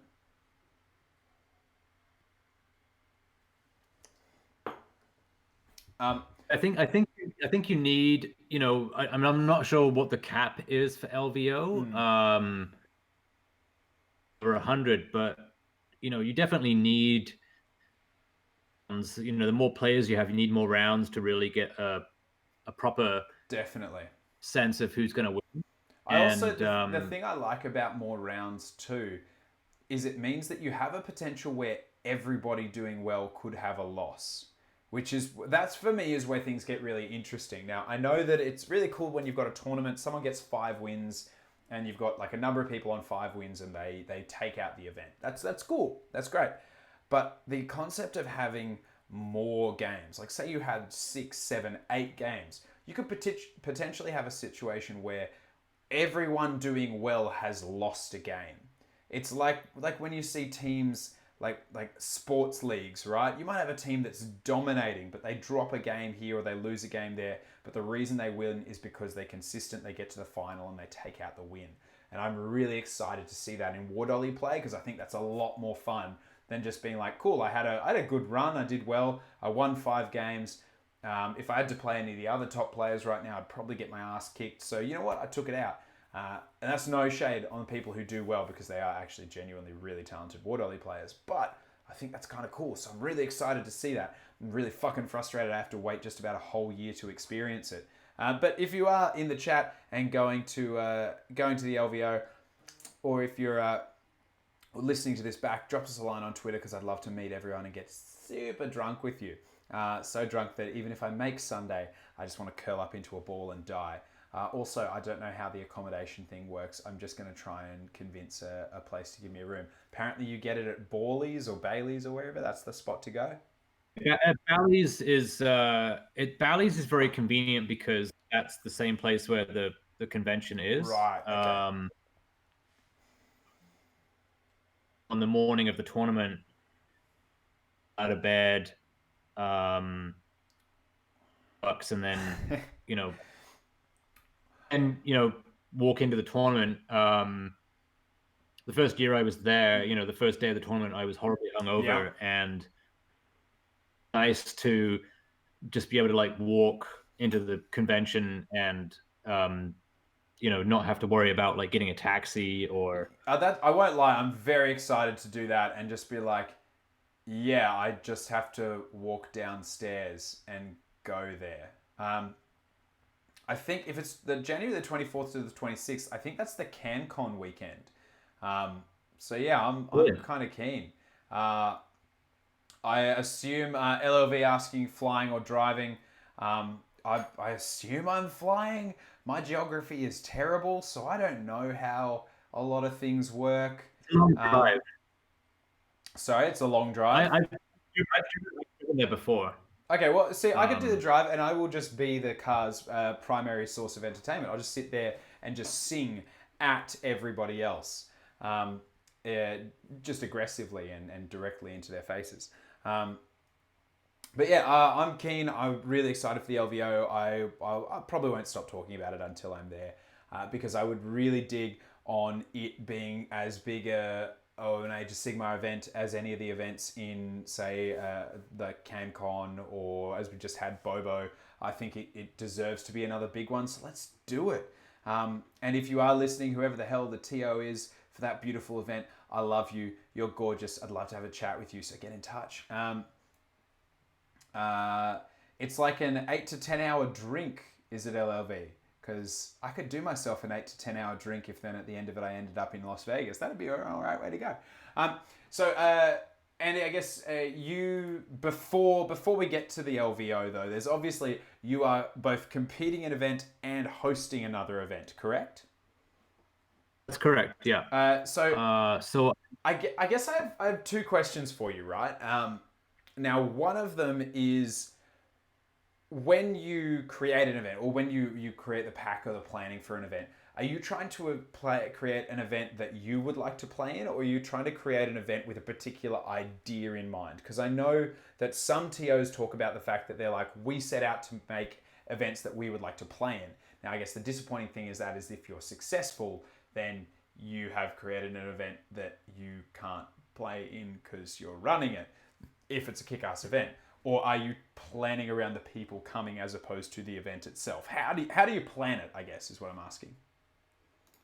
yeah, that's a good question. I think you're right in that I think of something that I would like to play in, and I think when I was on your show before, I was about what I thought about in terms of planning West Coast for the first time, and Mm-hmm. I think I mentioned that I remembered back to some of the good experiences I'd had at tournaments, and then some of the bad experiences, and Mm-hmm. focusing on avoiding those things happening. Yeah. But I'm very the idea. I know that there are some very unique tournaments out there, Mm. and I guess this is the thing. I mean, if well, there's two sides to this. One is Mm. okay, maybe people just want a regular tournament because then it's like it's just a competition of skill at Warhammer and Yeah, all that kind of stuff. you And can roll in with no extra planning or preparation needed. You can just rock up. You know the battle plans. You know the gameplay. You know what you're playing at. Correct? yeah, so then the alternative is you create something that's unique, and you try to sort of separate it from everything else. So like when the guy on Warhammer Weekly was talking about NashCon, they've got this thing where you actually bring two lists, and Mm. you uh, you have to um, use both the lists at least once in Mm-hmm. your games, Mm. and so that's something that really makes that a different tournament. Mm. I'm thinking about how do you create something that's actually kind of unique that people might go, oh, hey, there's this really cool tournament where this happens, and it was really neat, and that's a reason to go there. Yeah. See, I really dig that. I think the one thing I would have to say on that is, um, I remember playing the very first, I think CanCon, very first or the second CanCon was this. I think it was around 50, 60 players, And the way that they did it was you took two lists, and before each game, you got to choose which list you were going to play. And it was a really cool idea. It was really fun. It was very different to the way that a lot of other tournaments had done things in the past. But the problem with it and the feedback that I remember talking to the TO about afterwards was that it meant that people could kind of have a list that they played 4 out of their 5 games with, and then a different list just to play that one mission that their army didn't play very well. Or they could have, like, so Right. this is the list I use for take and hold, knife to the heart, and this, and then this is the list I'll use for that. Right. Which meant that you can plan around it really easy. I like the idea of two lists, but what I would fucking love to see, and I think would be amazing, is if you had to rock up with two lists and your opponent got to choose the list they played against. So Oh yeah. you put two lists on the table, they put two lists on the table, you put one back down, neither player knows what their opponent picked until you flip it over. Because then it'd kind of be like, okay, so you've got this situation where you're trying to create two lists. You can't create anything particularly overpowered because your opponent will easily just pick the other one. It'd be an interesting balance, I think. But my worry with the multi-list tournament style is that, yeah, it makes it very easy to have lists per game as opposed to lists to reflect what you're playing against, or a bit of flexibility. However, that was just Yeah. my experience. Yourself, how would you feel about it? Yeah, and sorry, I guess something else that was part of my thinking process going into Wet Coast was that I knew that there were a lot of new, who for whom that was going to be their first Age of Sigmar tournament, Mm-hmm. and so and that sort of pushed me more towards going for something that was more simple and as much like what they are used to in terms of just playing with their friends Mm. on weekends or whatever. So I think that's an important consideration. Mm. I think when you if it's a huge tournament and you've been running it for several years, then maybe adding in sort of a bit of flair and something that's kind of Give it a interesting bit of is life or maybe, something. I think,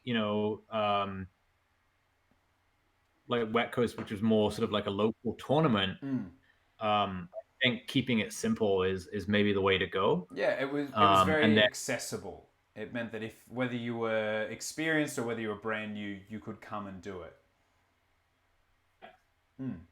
Which I think, and well, that's another important thing, I guess, that TOs need to plan around. They need to be thinking about who's coming to this event and how do they access it. Because I don't want to be creating an event that somebody can't actually come and enjoy and have a good time at, because they're so busy stressing about getting everything right.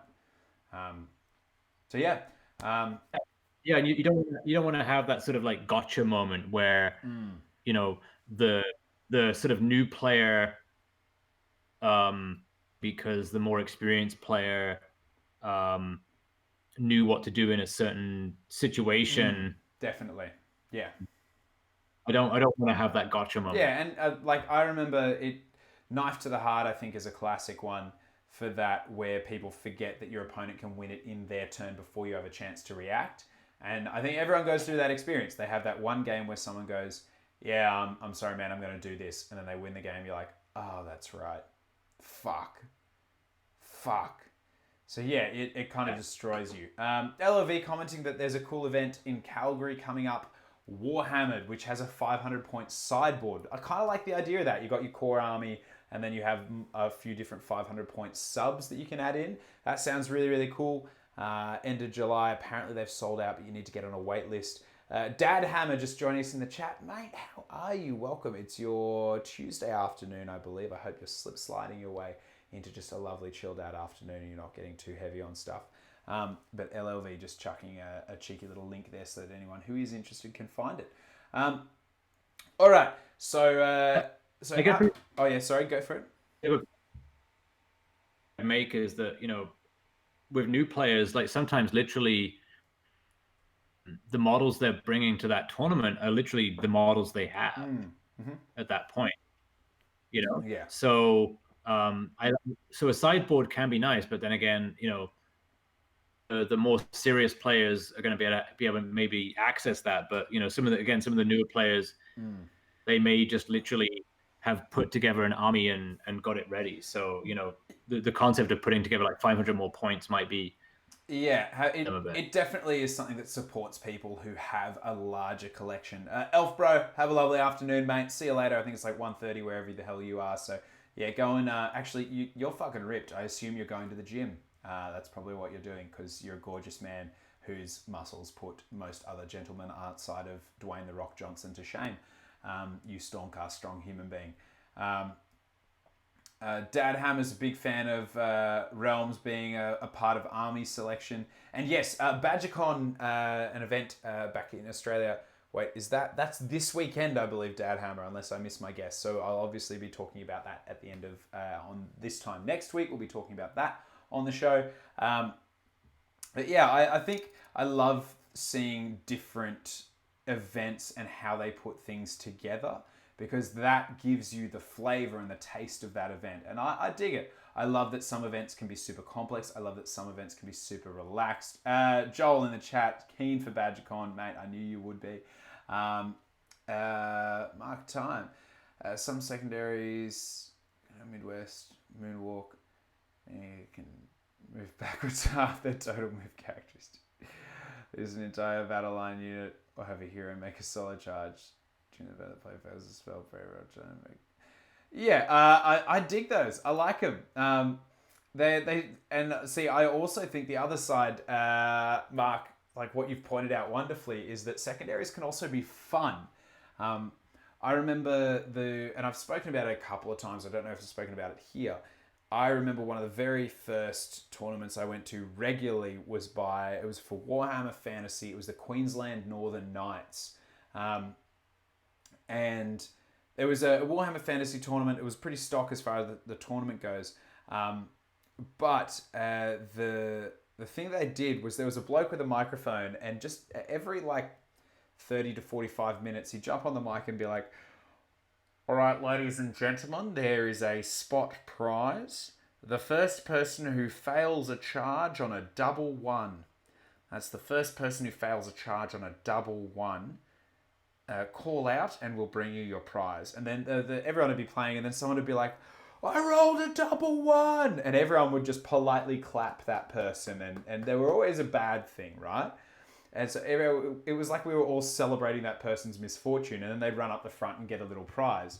And I think that there's also a thing to be said for like secondaries and whether those are secondaries or whether you choose to make them spot prizes like that, because it was hilarious. It was always for something terrible, and it meant that we were celebrating the terrible things that happened to our armies because we won something. Remember in Sydney GT last year, I think there was one when you failed a battle shock on a 6 and lost like 6 or more models, and I failed a battle shock on a 6. I lost like 10 models out of a unit and went up and got some movement trays. It was really, really cool. So to you, would you consider something like that, Andy, or do you think that then adds more that people are being aware of? That chimes in with the kind of drinking theme too, because well, that's the way to my heart. People are drinking and they're getting in people's misfortune. I remember we had an 8th edition tournament here in North Vancouver, and I think what they did was, I remember there was a rule where you roll to cast as a wizard. You could get like an irresistible cast, but then there was a chance that your wizard would go down a hole. Yep. Dimensional Cascade. I remember that one. That one sucked ass, but I didn't have wizards, so I didn't fucking care. I think that basically the first person that went through that would have to wear, I think they had to wear like a crown that came from like Burger King or something like that. Amazing. Funny. And see, I love stuff like that. I love things that bring a little element of like character to it as well. I can remember just going back a little while, and it's not Warhammer related, but it is very embarrassing for me. So those of you in the chat who want to be a part of this conversation, that's fine. If you respect me too much to hear an embarrassing story about my life pre being the semi human thing that you see in front of you right now, then just stop listening if you don't want to hear a terrible story about myself. But when I was younger, I was playing on a touch football team for my university. And I was the newest player on the team, which meant that I was the quote unquote grommet. Now, the grommet had a couple of duties. The first was that I was the only one who was allowed to refill the water bottles for the entire team and had to do it constantly. But the other one was that whenever we went to play a competitive game against another university, I had to wear a tutu while playing the game. So the entire team is very competitive. We were not a bad team. And everyone's flying around. And there I am running around in this pink lycra, like, bodysuit with a team jersey over the top and a big tutu sticking out. Now, I know what you're thinking. Touch football, having a gigantic tutu is obviously making you a lot easier for people to tag. You would be correct. That made me the easiest target, and then the rest of the team would get angry at me for giving away touches. However, I took great pleasure in the next year when someone else was the grommet enforcing those rules upon them. So I think, but the other thing that I found is that it was really fun. For me, for everyone else when we rocked up, it was always done in good fun. It was like, it was a really entertaining thing. So I actually kind of dig those things because they remind us that the game we're playing is just a game. And I think that far too often we get caught up in how competitive everything is, and that's not a bad thing. But we've got to remember that we're pushing little plastic soldiers around covered in paint, rolling dice to basically work out what they do. Let's not take our lives too seriously. So the idea of a crown is awesome. Good point, Dan, actually, because my hope for AOS is that yes, it definitely expands, and we get more people playing it, but not that it becomes this hyper competitive game where people kind of win at all costs. Going to be an element of that, but I think if you, and that's now I'm really glad that you mentioned that if you can involve an element of fun tournament, then that, as I say, you're reminding people that what are we here for? Yeah. Back to when we were at Pop in North Vancouver, and Tommy was doing Hand of Dust on my Bloodthirster. Yep. I thought that because I'd had a few drinks and I thought this was really cool. I wanted people to sort of like enjoy this moment of like, I'm literally picking somebody's hand to determine if this model is going to live. Yeah, like how it's a real life consequence to a gameplay event. Definitely, and it was fun of it. It was great as well, and I think Hand of Dust is one of those spells as well that when it does go off, everyone in the vicinity just stops and watches and is like, "Holy shit! Like, what's going to happen?" Though to be fair, you Hand of Dusted my Celestant Prime once, and that hurt my soul. But similarly, a bloke from back in Australia who I absolutely adore, named Anthony Kentuck, plays Nagash, and this is when I was playing Gutbusters, and he once Hand of Dusted a single grot. So he cast Hand of Dust because he had a spare spell, and he gave a Wet Willy to a single grot. Dad Hammer actually coming in with something that I, as probably a borderline drunk myself, I actually quite dig and I quite support it. He's saying he's not a fan of alcoholic prizes. Because it sort of sends the wrong message if we're encouraging younger gamers to join in. I'm kind of about that, I like it. I think that it is fair to say that drinking culture is an element of the adult gaming culture of Warhammer, and that's fair to say. Because a lot of the time these conventions and tournaments are a chance for us to let our hair down. But I'd 100% agree that like the idea behind prizes, engraved glasses, or one of the tournaments I went to, it was one of my favorites, they gave out engraved like Viking drinking horns, like goat horns with like the prize on it. But then again, that's not necessarily about drinking. Like that's just your chalice of victory. But yeah, no, I kind of actually dig that, man. Dad Hammer, as somebody who loves himself a bit of alcohol, I agree. I think one of the coolest things I've seen at a number of events, and I remember at Sydney GT last year. Oh, I can't remember her name. There was this. There were a couple of wonderful little young gamers. You know, they would have been less than, I'm guessing, 15. They were quite young for the crew that they were around, playing 5 games there and 5 games at CanCon as well, which was massive. Um, and at the end, just a room of like 70, 80 odd people absolutely cheering their guts out for these little War Dolly warriors who had just come out of nowhere and given it a shot. I just thought that was fucking awesome. You know, like the team was very supportive, not just of everybody else that was playing there, but the young gamers that are getting in on it, which I think is really cool because that's kind of where we're going, right? Like eventually we'll die. That's the way the world works. So we need to replace ourselves with younger War Dolly players to ensure that this beautiful hobby continues. And excuse me, Anthony, I'm going to throw to you because I quickly need to set fire to an orange peel to make this cocktail. But yeah, I guess to Really you agree, on that Dan. side, do you think about like prizes or how you reward things? I mean, I was very excited that there was a bar at the West Coast GT, and I was horrified when the bar closed before my final game. So to you, how do you feel about that kind of stuff? Yeah, I think this is one thing I would leave up to guide, but like for me personally, if I'm at a tournament, um, I don't really want to have a drink until maybe the last game of the day. Mm. If if things are going badly, then it's like, okay, giddy up. But Yep. if things are going well and I think I might win, then I don't want to have a drink until I'm done. And at tournaments who are able to drink and still, like, I take my hat off to those people. That's amazing. Like I don't know how they do that. Oh, I can talk to you about that. And I've done that a number of times.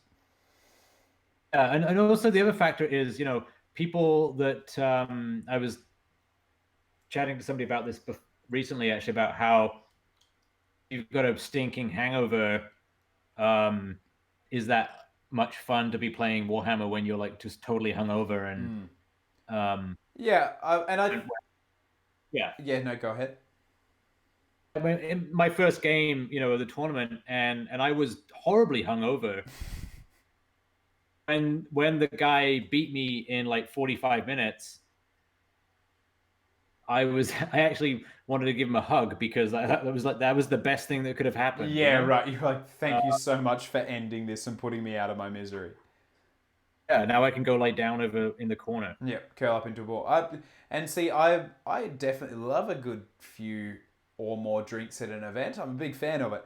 However, that has come back to bite me in the ass a couple of times tactically. I remember playing a game at Sydney Slaughter a couple of years back where I had a relatively good plan. I was looking at the table, looking at my army. I was like, shit, yeah, I'm good. And then I went to the bar. I bought myself a beer. I went to the loo on the way back because I drank a fair bit of beer at this point in time and I needed to relieve myself. Then I got back to the table and I did the exact opposite of that entire plan and thereby lost any ability to win the game. And my opponent was just looking at me at the end of my turn. And I went, oh shit, I wasn't supposed to do that. I was supposed to do this and this. And he went, yeah, that would have fucked me. It would have been game over. And I was like, yep, yep. It would have been. And then I went on to drop that game and lose it. So I guess having a drink is all well and good, but if you're playing competitively, sometimes it can come back to bite you. Joel chiming in and saying that we are describing his tournament mode. If he's not drunk or hungover, then he's shit at Warhammer. And I would agree that there are some people who have a ridiculous tactical acumen when inebriated or hungover. The thing you got to be gentle with is you can't be too far gone because then we see people like what we saw at, I think it happened at CanCon. I think it's happened a couple of places where people get super drunk and need to be asked to move on because they've had a little bit too much.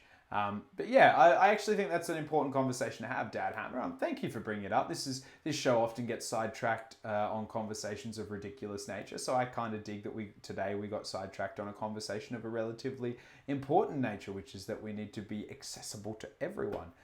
That's not to say we don't enjoy what we enjoy, but we just don't make it about things that not everyone can be a part of. I dig it. I'm about it. Dad Hammer, you are a beautiful soul.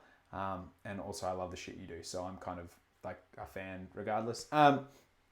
Joel, though, I would second and say that I do better when I'm hungover.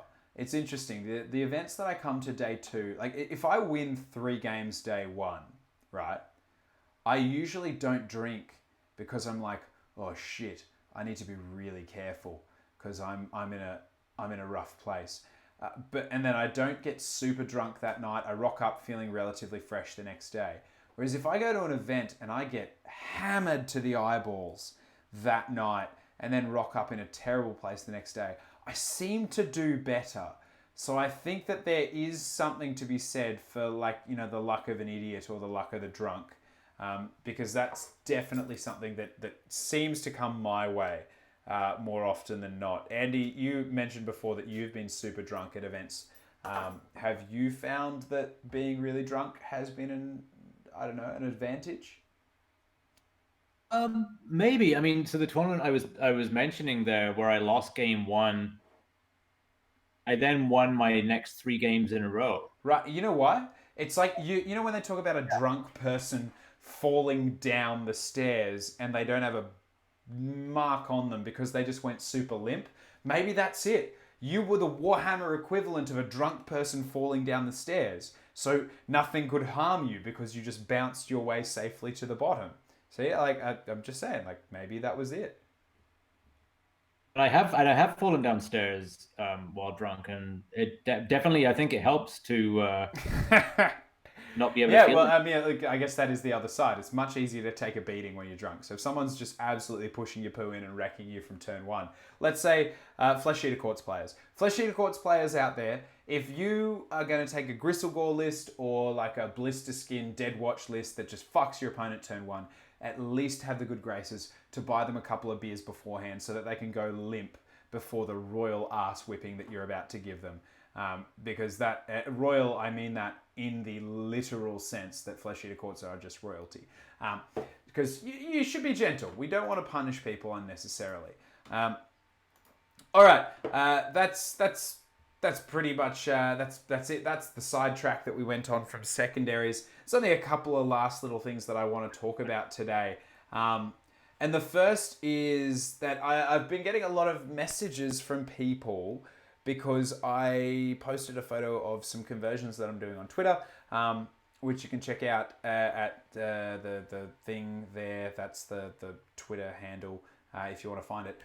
So I got a bunch of people asking about what the army I'm doing. So I was like, I'm doing a cog fort garrison. Now, those who don't know, the cog forts are like these big, like walking or transportable fortresses, like outposts that the cities of order used to get around places.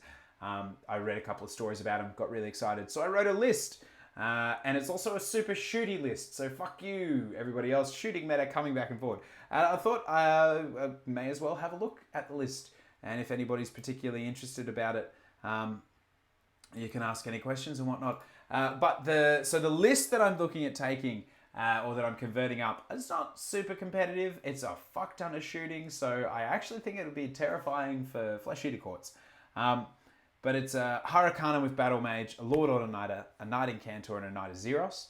And then 2 units of 5 Liberators, 20 Arcanaut Company, a pair of Steam Tanks, 20 Skinks, and then just a handful of Endless Spells. And I thought that I'd just chuck it up there so that if anyone is watching at home, you can take a cheeky little look at this is what I'm going to be working on over the next number of months, hoping to get it ready and then potentially taking it to an event or a narrative event.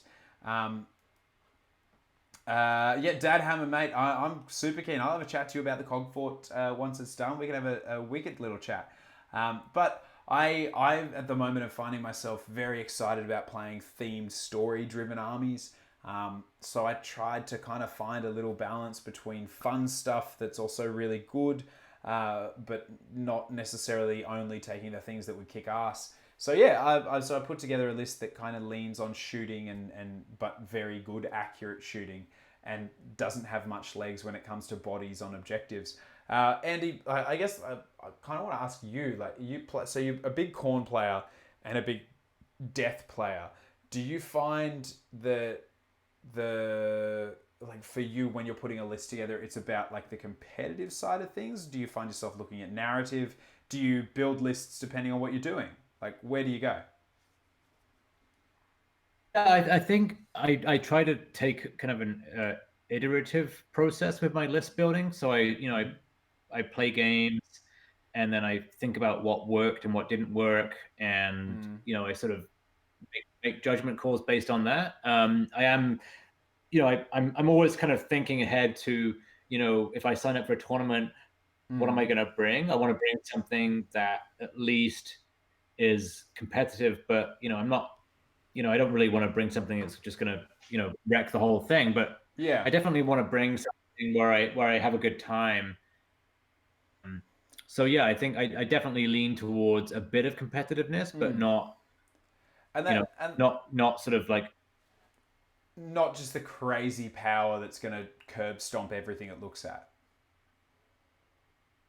yeah, And I think that for me, it's I kind of like that because I always like with my dispossessed particularly, like I recognize they're not as top tier as some other armies, though they deserve to be. Uh, so for me, when I'm building a list, I'm always trying to think about how I can tweak them to be as competitive or as strong as possible. So I guess the thing that I'm looking at now with them is going like, okay, well, I try to make them super strong. So how can I do something that plays well, but is also a bit of fun? Which that's where I'm really enjoying it. Like I've got my ogre like mixed gutbusters beast claw raiders army back home that I'd love to bring out here to play some more games with it. But I really like seeing a bit of theme. Mark Time saying you're working on a Bioshock themed KO army. Mate, if you've got some photos of that, I would love to see it. That sounds fucking awesome. I love Bioshock as a game. It's one of my favorite games of all time. But yeah, I think it's really awesome seeing what people are doing. LLV asking if the Ordinator buffs the tanks. He certainly does. So those steam tanks are getting +1 to hit, which is buffed again by other stuff, so they're getting +2 to hit. It's a strong shooting list. And steam tanks are woefully overpointed, as is the Hurricanum, but I think it's fun. Dad Hammer's saying that you're currently working on a rain themed free city with a giant god beast. That's sick. So I'm guessing like looking at like magic and water, but as opposed to the Deepkin, which is water from below, like water from above. Man, that'd be freaking awesome. And that's the thing. I get really excited about the hobby aspects of it. You last time we spoke, you were talking about the fact that you feel like you've just kind of finished up your corn and are doing some summoning. Do you have any plans for a next army after that, Andy? yeah, I do actually. So funny enough, today, early this morning when I was having my coffee and just kind of checking what was on Twitter, I saw something on Honest Wargamer about a shooty list making use of gray water fastness. Yep. So you can double tap, or well, not double And, tap, but you can potentially shoot twice with a lot of war yeah, machines. and I honestly I hadn't really learned much about these city alliances thing from the Firestorm. So this is all kind of fairly new to me. So I was looking at the fastness, and you can only take Stormcast, Time World Arsenal, Collegiate Arcanum, Dispossessed, and Wanderers. So that basically it's a mixed order thing. You Yeah. get that But thing in hero phase. 6 up, you can fire a war machine. And so I was thinking of a list, basically using models that I already have. So I have the Hurricanum, have Dwarf Warriors. I have some Stormcast. I have a Helmstorm rocket battery. I have some cannons. You know, off the top of my head, I can put together like a really fun kind of shooty list, and just so that might be my next project, would be to sort of rebase Okay, and swap model. it into a grey And water fastness army. yeah, so I'm Mm-hmm. idea of like a throw. I really want to do like throwback lists where I'm making use of models that have been sitting Mm-hmm. Unloved. I mean, we all unloved have and they that. get a We all have that somewhere in a little box of shame. I mean, in the chat, I don't know what your boxes of shame are like. Mine have a number of models that have not been loved for quite a while. So yeah, I guess the idea of doing something. So Joel in the chat saying it was his list, in fact, that you saw there. And the other thing on top of that, Andy, that actually I think would be super fun and actually maybe have some competitive legs if someone would do it. So there's an Ironweld Arsenal formation, right? Where hmm? I think it's you take one of just about all of the Ironweld Arsenal war machines, and at the start of each hero phase, you roll a dice for each one of those war machines, and on a 6, you get to shoot with it. Now, you combine that with Grey Water Fastness, and suddenly you're looking at like the potential to like every war machine in your army is rolling 2d6, and for every 6, you're shooting with it. That's I think that's freaking awesome. Like the potential is terrifying. Um, in the chat, LLV asking for those that saw the Sylvaneth book, does Ironbark still let you use Dwarden? Yes, it does, but Ironbark is now so terrible that there'd be no reason to take it, though. Ironbark is just hot shit. Daka Daka Flame saying that picked up Loon Curse for the Gloomspite side, good call, and keep going back and forth as went to the start of Sylvaneth army. Don't waste your time. Trees are fuel, not friends. That's the that's what I think, and that's what the dispossessions think about it. Trees are for putting in a fireplace and not for being an army bro, because Sylvaneth players are jerks. I don't know why I don't like Sylvaneth, but there we go. So yeah, I kind of like the idea of people starting to look outside the box as well. Like we're starting to see a rise in people getting excited by armies like the Postmen of the Mortal Realms, the Swifthawk Agents, or I think I know that there's a bloke in Australia, Ash, who is putting together what are they called? The Disciples of Sigmar, the good boys. I don't know what they're called. Like flagellants and things like that. Andy, help me out. Do you know what they're called? Flagellants. You mean the Yeah. uh What allegiance are they? oh I yeah, I'm can't going brain I dead can't here. remember. You know what? We'll go to Azir. We'll go to Azir. Let's Flag go to commercial. Devoted of Sigmar. Devoted of Sigmar. Devoted of Sigma. That's right. Yeah, the chat's got me as well. The Devoted of Sigmar. Yeah, we're seeing a rise in all of these smaller factions and people getting a bit more creative with it. And I fucking love it. I think it's cool. It's a lot more interesting. Um, and yeah, I think that there's a good bit of fun to be had with that as well. Um, Dad Hammer saying that his Sylvaneth can give me apples. Mate, I don't need apples. I need tomatoes. Tomatoes are like they're the new apples. They're the same color, but they go in salads, which is real good for them. Okay, well, you know what? We're reaching the end of this show, as judged by the fucking dumb shit that just came out of my mouth. However, we should end this show with the traditional ridiculous conversation. And Dad Hammer, you have just inspired this evening's ridiculous conversation. Andy, I'll give you some time to respond as well to this chat. I would love to throw this out to you. And the question is this: what unit in all of the mortal realms, all of the worlds, would you like to eat?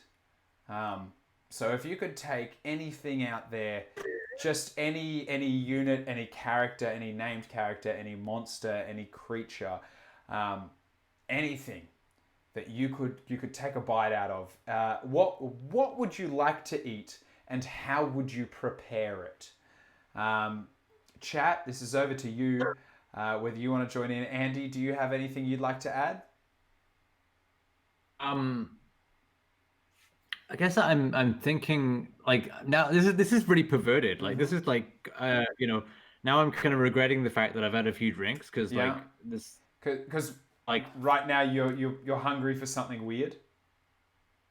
yeah. Well, no, I'm just it's bringing out the just Mate, like let the freak flag fly. Like to be honest, okay, so sorry. Paul Grixty getting excited about Swift Hawks. I assume that is in relation to the previous conversation and not that you're excited about the concept of tasting Swift Hawk agents. Cool Bunny, Veronica, keen for gore grunters. Just that delicious bacon barbecue. Yep.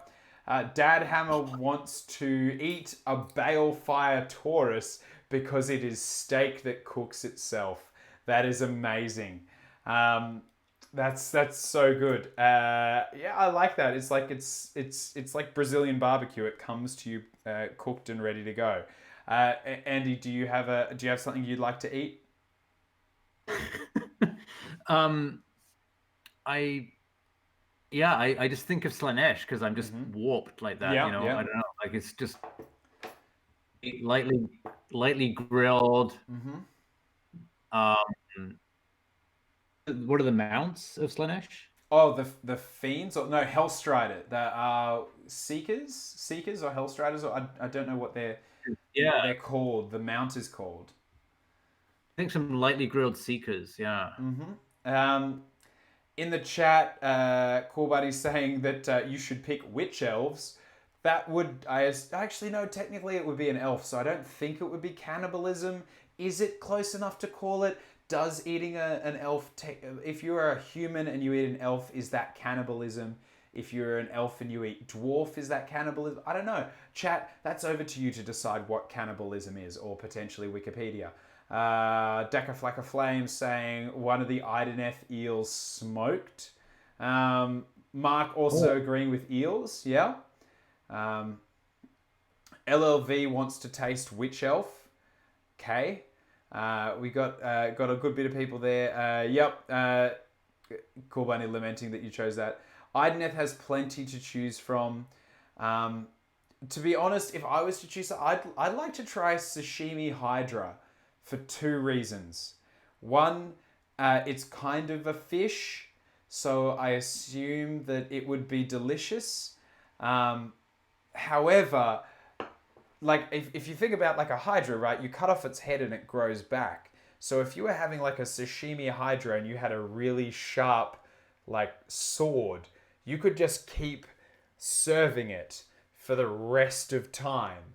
And every time you just slice off a nice little slim like stump of neck. I don't know exactly how well that would get on with like all of the. I think is the Hydra Scourge Privateers or is that Darkling Covens? I'm not sure. I know the Charybdis is one of them.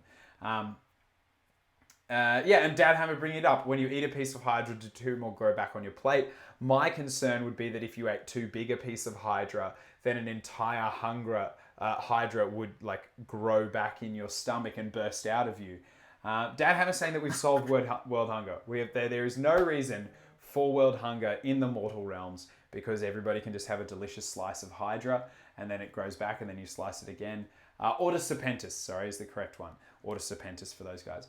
So for me, it's that chat. Yeah, if you have any late ideas that come to you of what you would love to taste, eat, sample, among any of those other things, don't forget to throw it at me at Twitter. I've been joined by the lovely Andy today. Andy, as we always do at the end of every episode, do you have any shameless plugs, anything you'd like to talk about that you are hosting, running, going to, that you think other people should get behind? Oh yeah, for sure. So we now have registration open for Attack X. So that's coming up in September. I forget the exact dates, but that's going to be a format very similar to Wet Coast. But I haven't decided yet on the secondary objective. So tonight's conversation's been really good So for me to sort of. So you are the TO of Attack X as well, for those who aren't aware. Yes. So that's in Kamloops, which is about a 4-hour drive from Vancouver. Lovely place, and last year was a lot of fun. We had and people coming from Vancouver. Yeah, it's like the way it's been described to me is it's kind of like a beautiful road trip where everyone kind of rolls down for it. Yeah, So yeah, so attack yeah. It was. is it's attack X LLV, not stack X. But yes, correct. It is in Kamloops. And is it? Oh, sorry, am I just seeing? Is it correctly spelt KAMLOOPS? That's right. My God, and I thought Australian towns had funny names. That's wonderful. I can't wait. I hope some of the viewers are. I just can't wait to meet people from Kamloops. That's great. Because I used to live in a place called Wooden Bong. So I'm very excited to meet people from other ridiculously named places. So yes, excellent. So Attack X. Any other shameless plugs you want to throw out there? No, I'm just yeah, I'm going to be going to T Shift, which is the August. Well, in Canada, it's the August long weekend. It's BC Day long weekend, so August 2nd, something like that. So T Shift and Attack X are on the shameless plugs so far. Yeah, and Yep. So that's in. like you said, August and September. That's a good little back to back. Yeah. So that's in Bellevue in Washington State, and forget about Kippers Melee, which is in Nanaimo. Yeah, there's that Um, one's over on Vancouver Island, unless I miss my guess. that's right. Yeah. Yeah, and just God, can I just say that Australia gets a hard crop for having ridiculous names, but as the chat is pointing out, the world has some ridiculous names. Canada, I probably will pronounce this wrong, but it looks like it's written Coquitlam. Coquitlam. Great. Australia, Dad Hammer correctly pointing out we have Wagga Wagga in Australia. So yeah, there's a number of ridiculous names. I probably just butchered that one. But are there any last shameless plugs that you would like to send our way, Andy? No, I don't think so. Is there actually a University of Wallabaloo in Australia, or? I think there's a university in Woolloomooloo, but not Wallabaloo. But then again, there could be. Australia is a land of large areas and ridiculous names, so we very easily could have that in us somewhere. I mean, every time you travel Australia, you see just ridiculous signs for more dumb places. Actually, it was a Monty Python. So Oh, really? Well, then probably, to be honest, we probably do. The majority of our country that is like offhandedly a Monty Python sketch is about right. Um, the LOV asking if anyone's flying to the capital city bloodbath in Ottawa.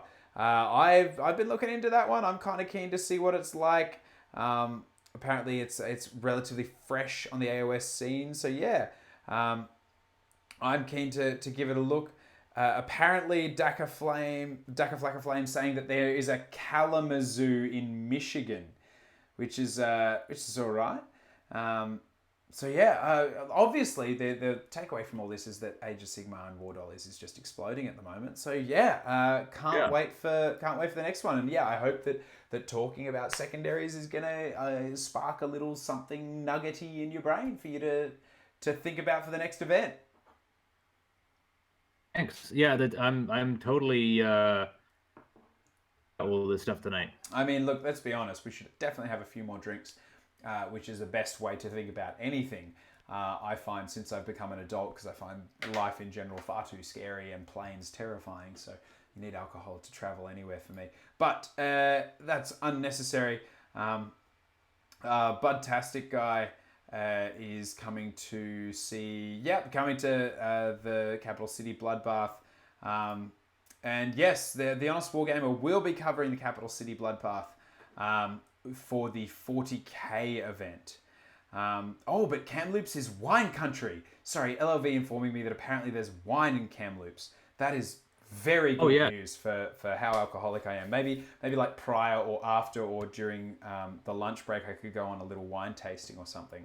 That would be the way to do it. I just want to to clarify, you're not an alcoholic, you're a drunk. Alcoholics go to True. meetings. Yes. Yep. That's So true. I'm just a chatty free person. Um, sorry, Dad Hammer just quick and throwing out there so Dad Hammer does wonderful narrative content with awesome like information about the lore and the background of the realms, and he's doing a chat about the free cities next fortnight on so check out Dad Hammer. And like for me, it's just an awesome place to get that background info because I don't possess the intelligence or the knowledge to cover it myself, so I would leave it to much greater experts than myself.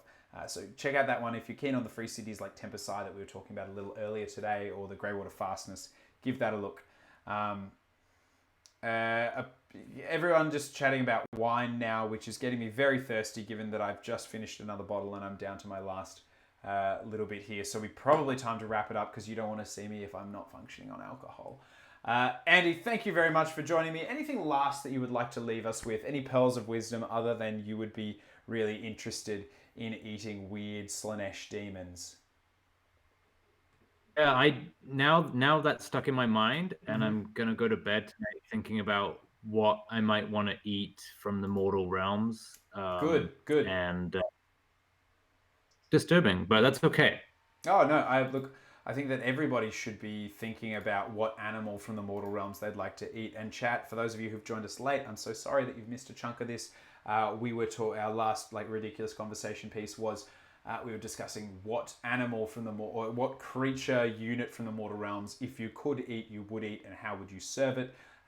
This show we're about to end up right now, but if you do want to jump on Twitter, I'll put a thing out and we can all talk about what we'd like to eat. But yeah, thank you so much for joining us. If you are a subscriber, if you support us on Patreon, if you put any money into the camera fund, thank you. You are helping create all the cool stuff that we get to make, and every dollar that goes into the Honest Wargamer goes back into the Honest Wargamer, whether it's by equipment or things that need to happen to make it keep running. So thank you so much, you wonderful people. Thank you, Andy, for joining me this evening. Oh, you're so welcome. Mate, always lovely to have you. And for those of you who were looking for Gabe, I'll be talking to him. We'll be trying to get him to you in the next couple of weeks to talk about the big Australian teams event that is the Rune Axe Wargaming Championship, Australia's largest teams event as of the time of this show. So we'll be talking about that next. And I guess we'll see you next week. Thank you very much, Andy. It's been lovely to have another chat with you and take you away from whatever it was you were doing. See you soon, mate. Yep, take it easy. And for those of you who are going to be hanging around or doing anything for the next little while, thank you so much for joining us. Have a lovely evening. Go and have some dinner or something to drink. And I guess, cheers. Thank you for joining us. Have a wonderful night. See you later.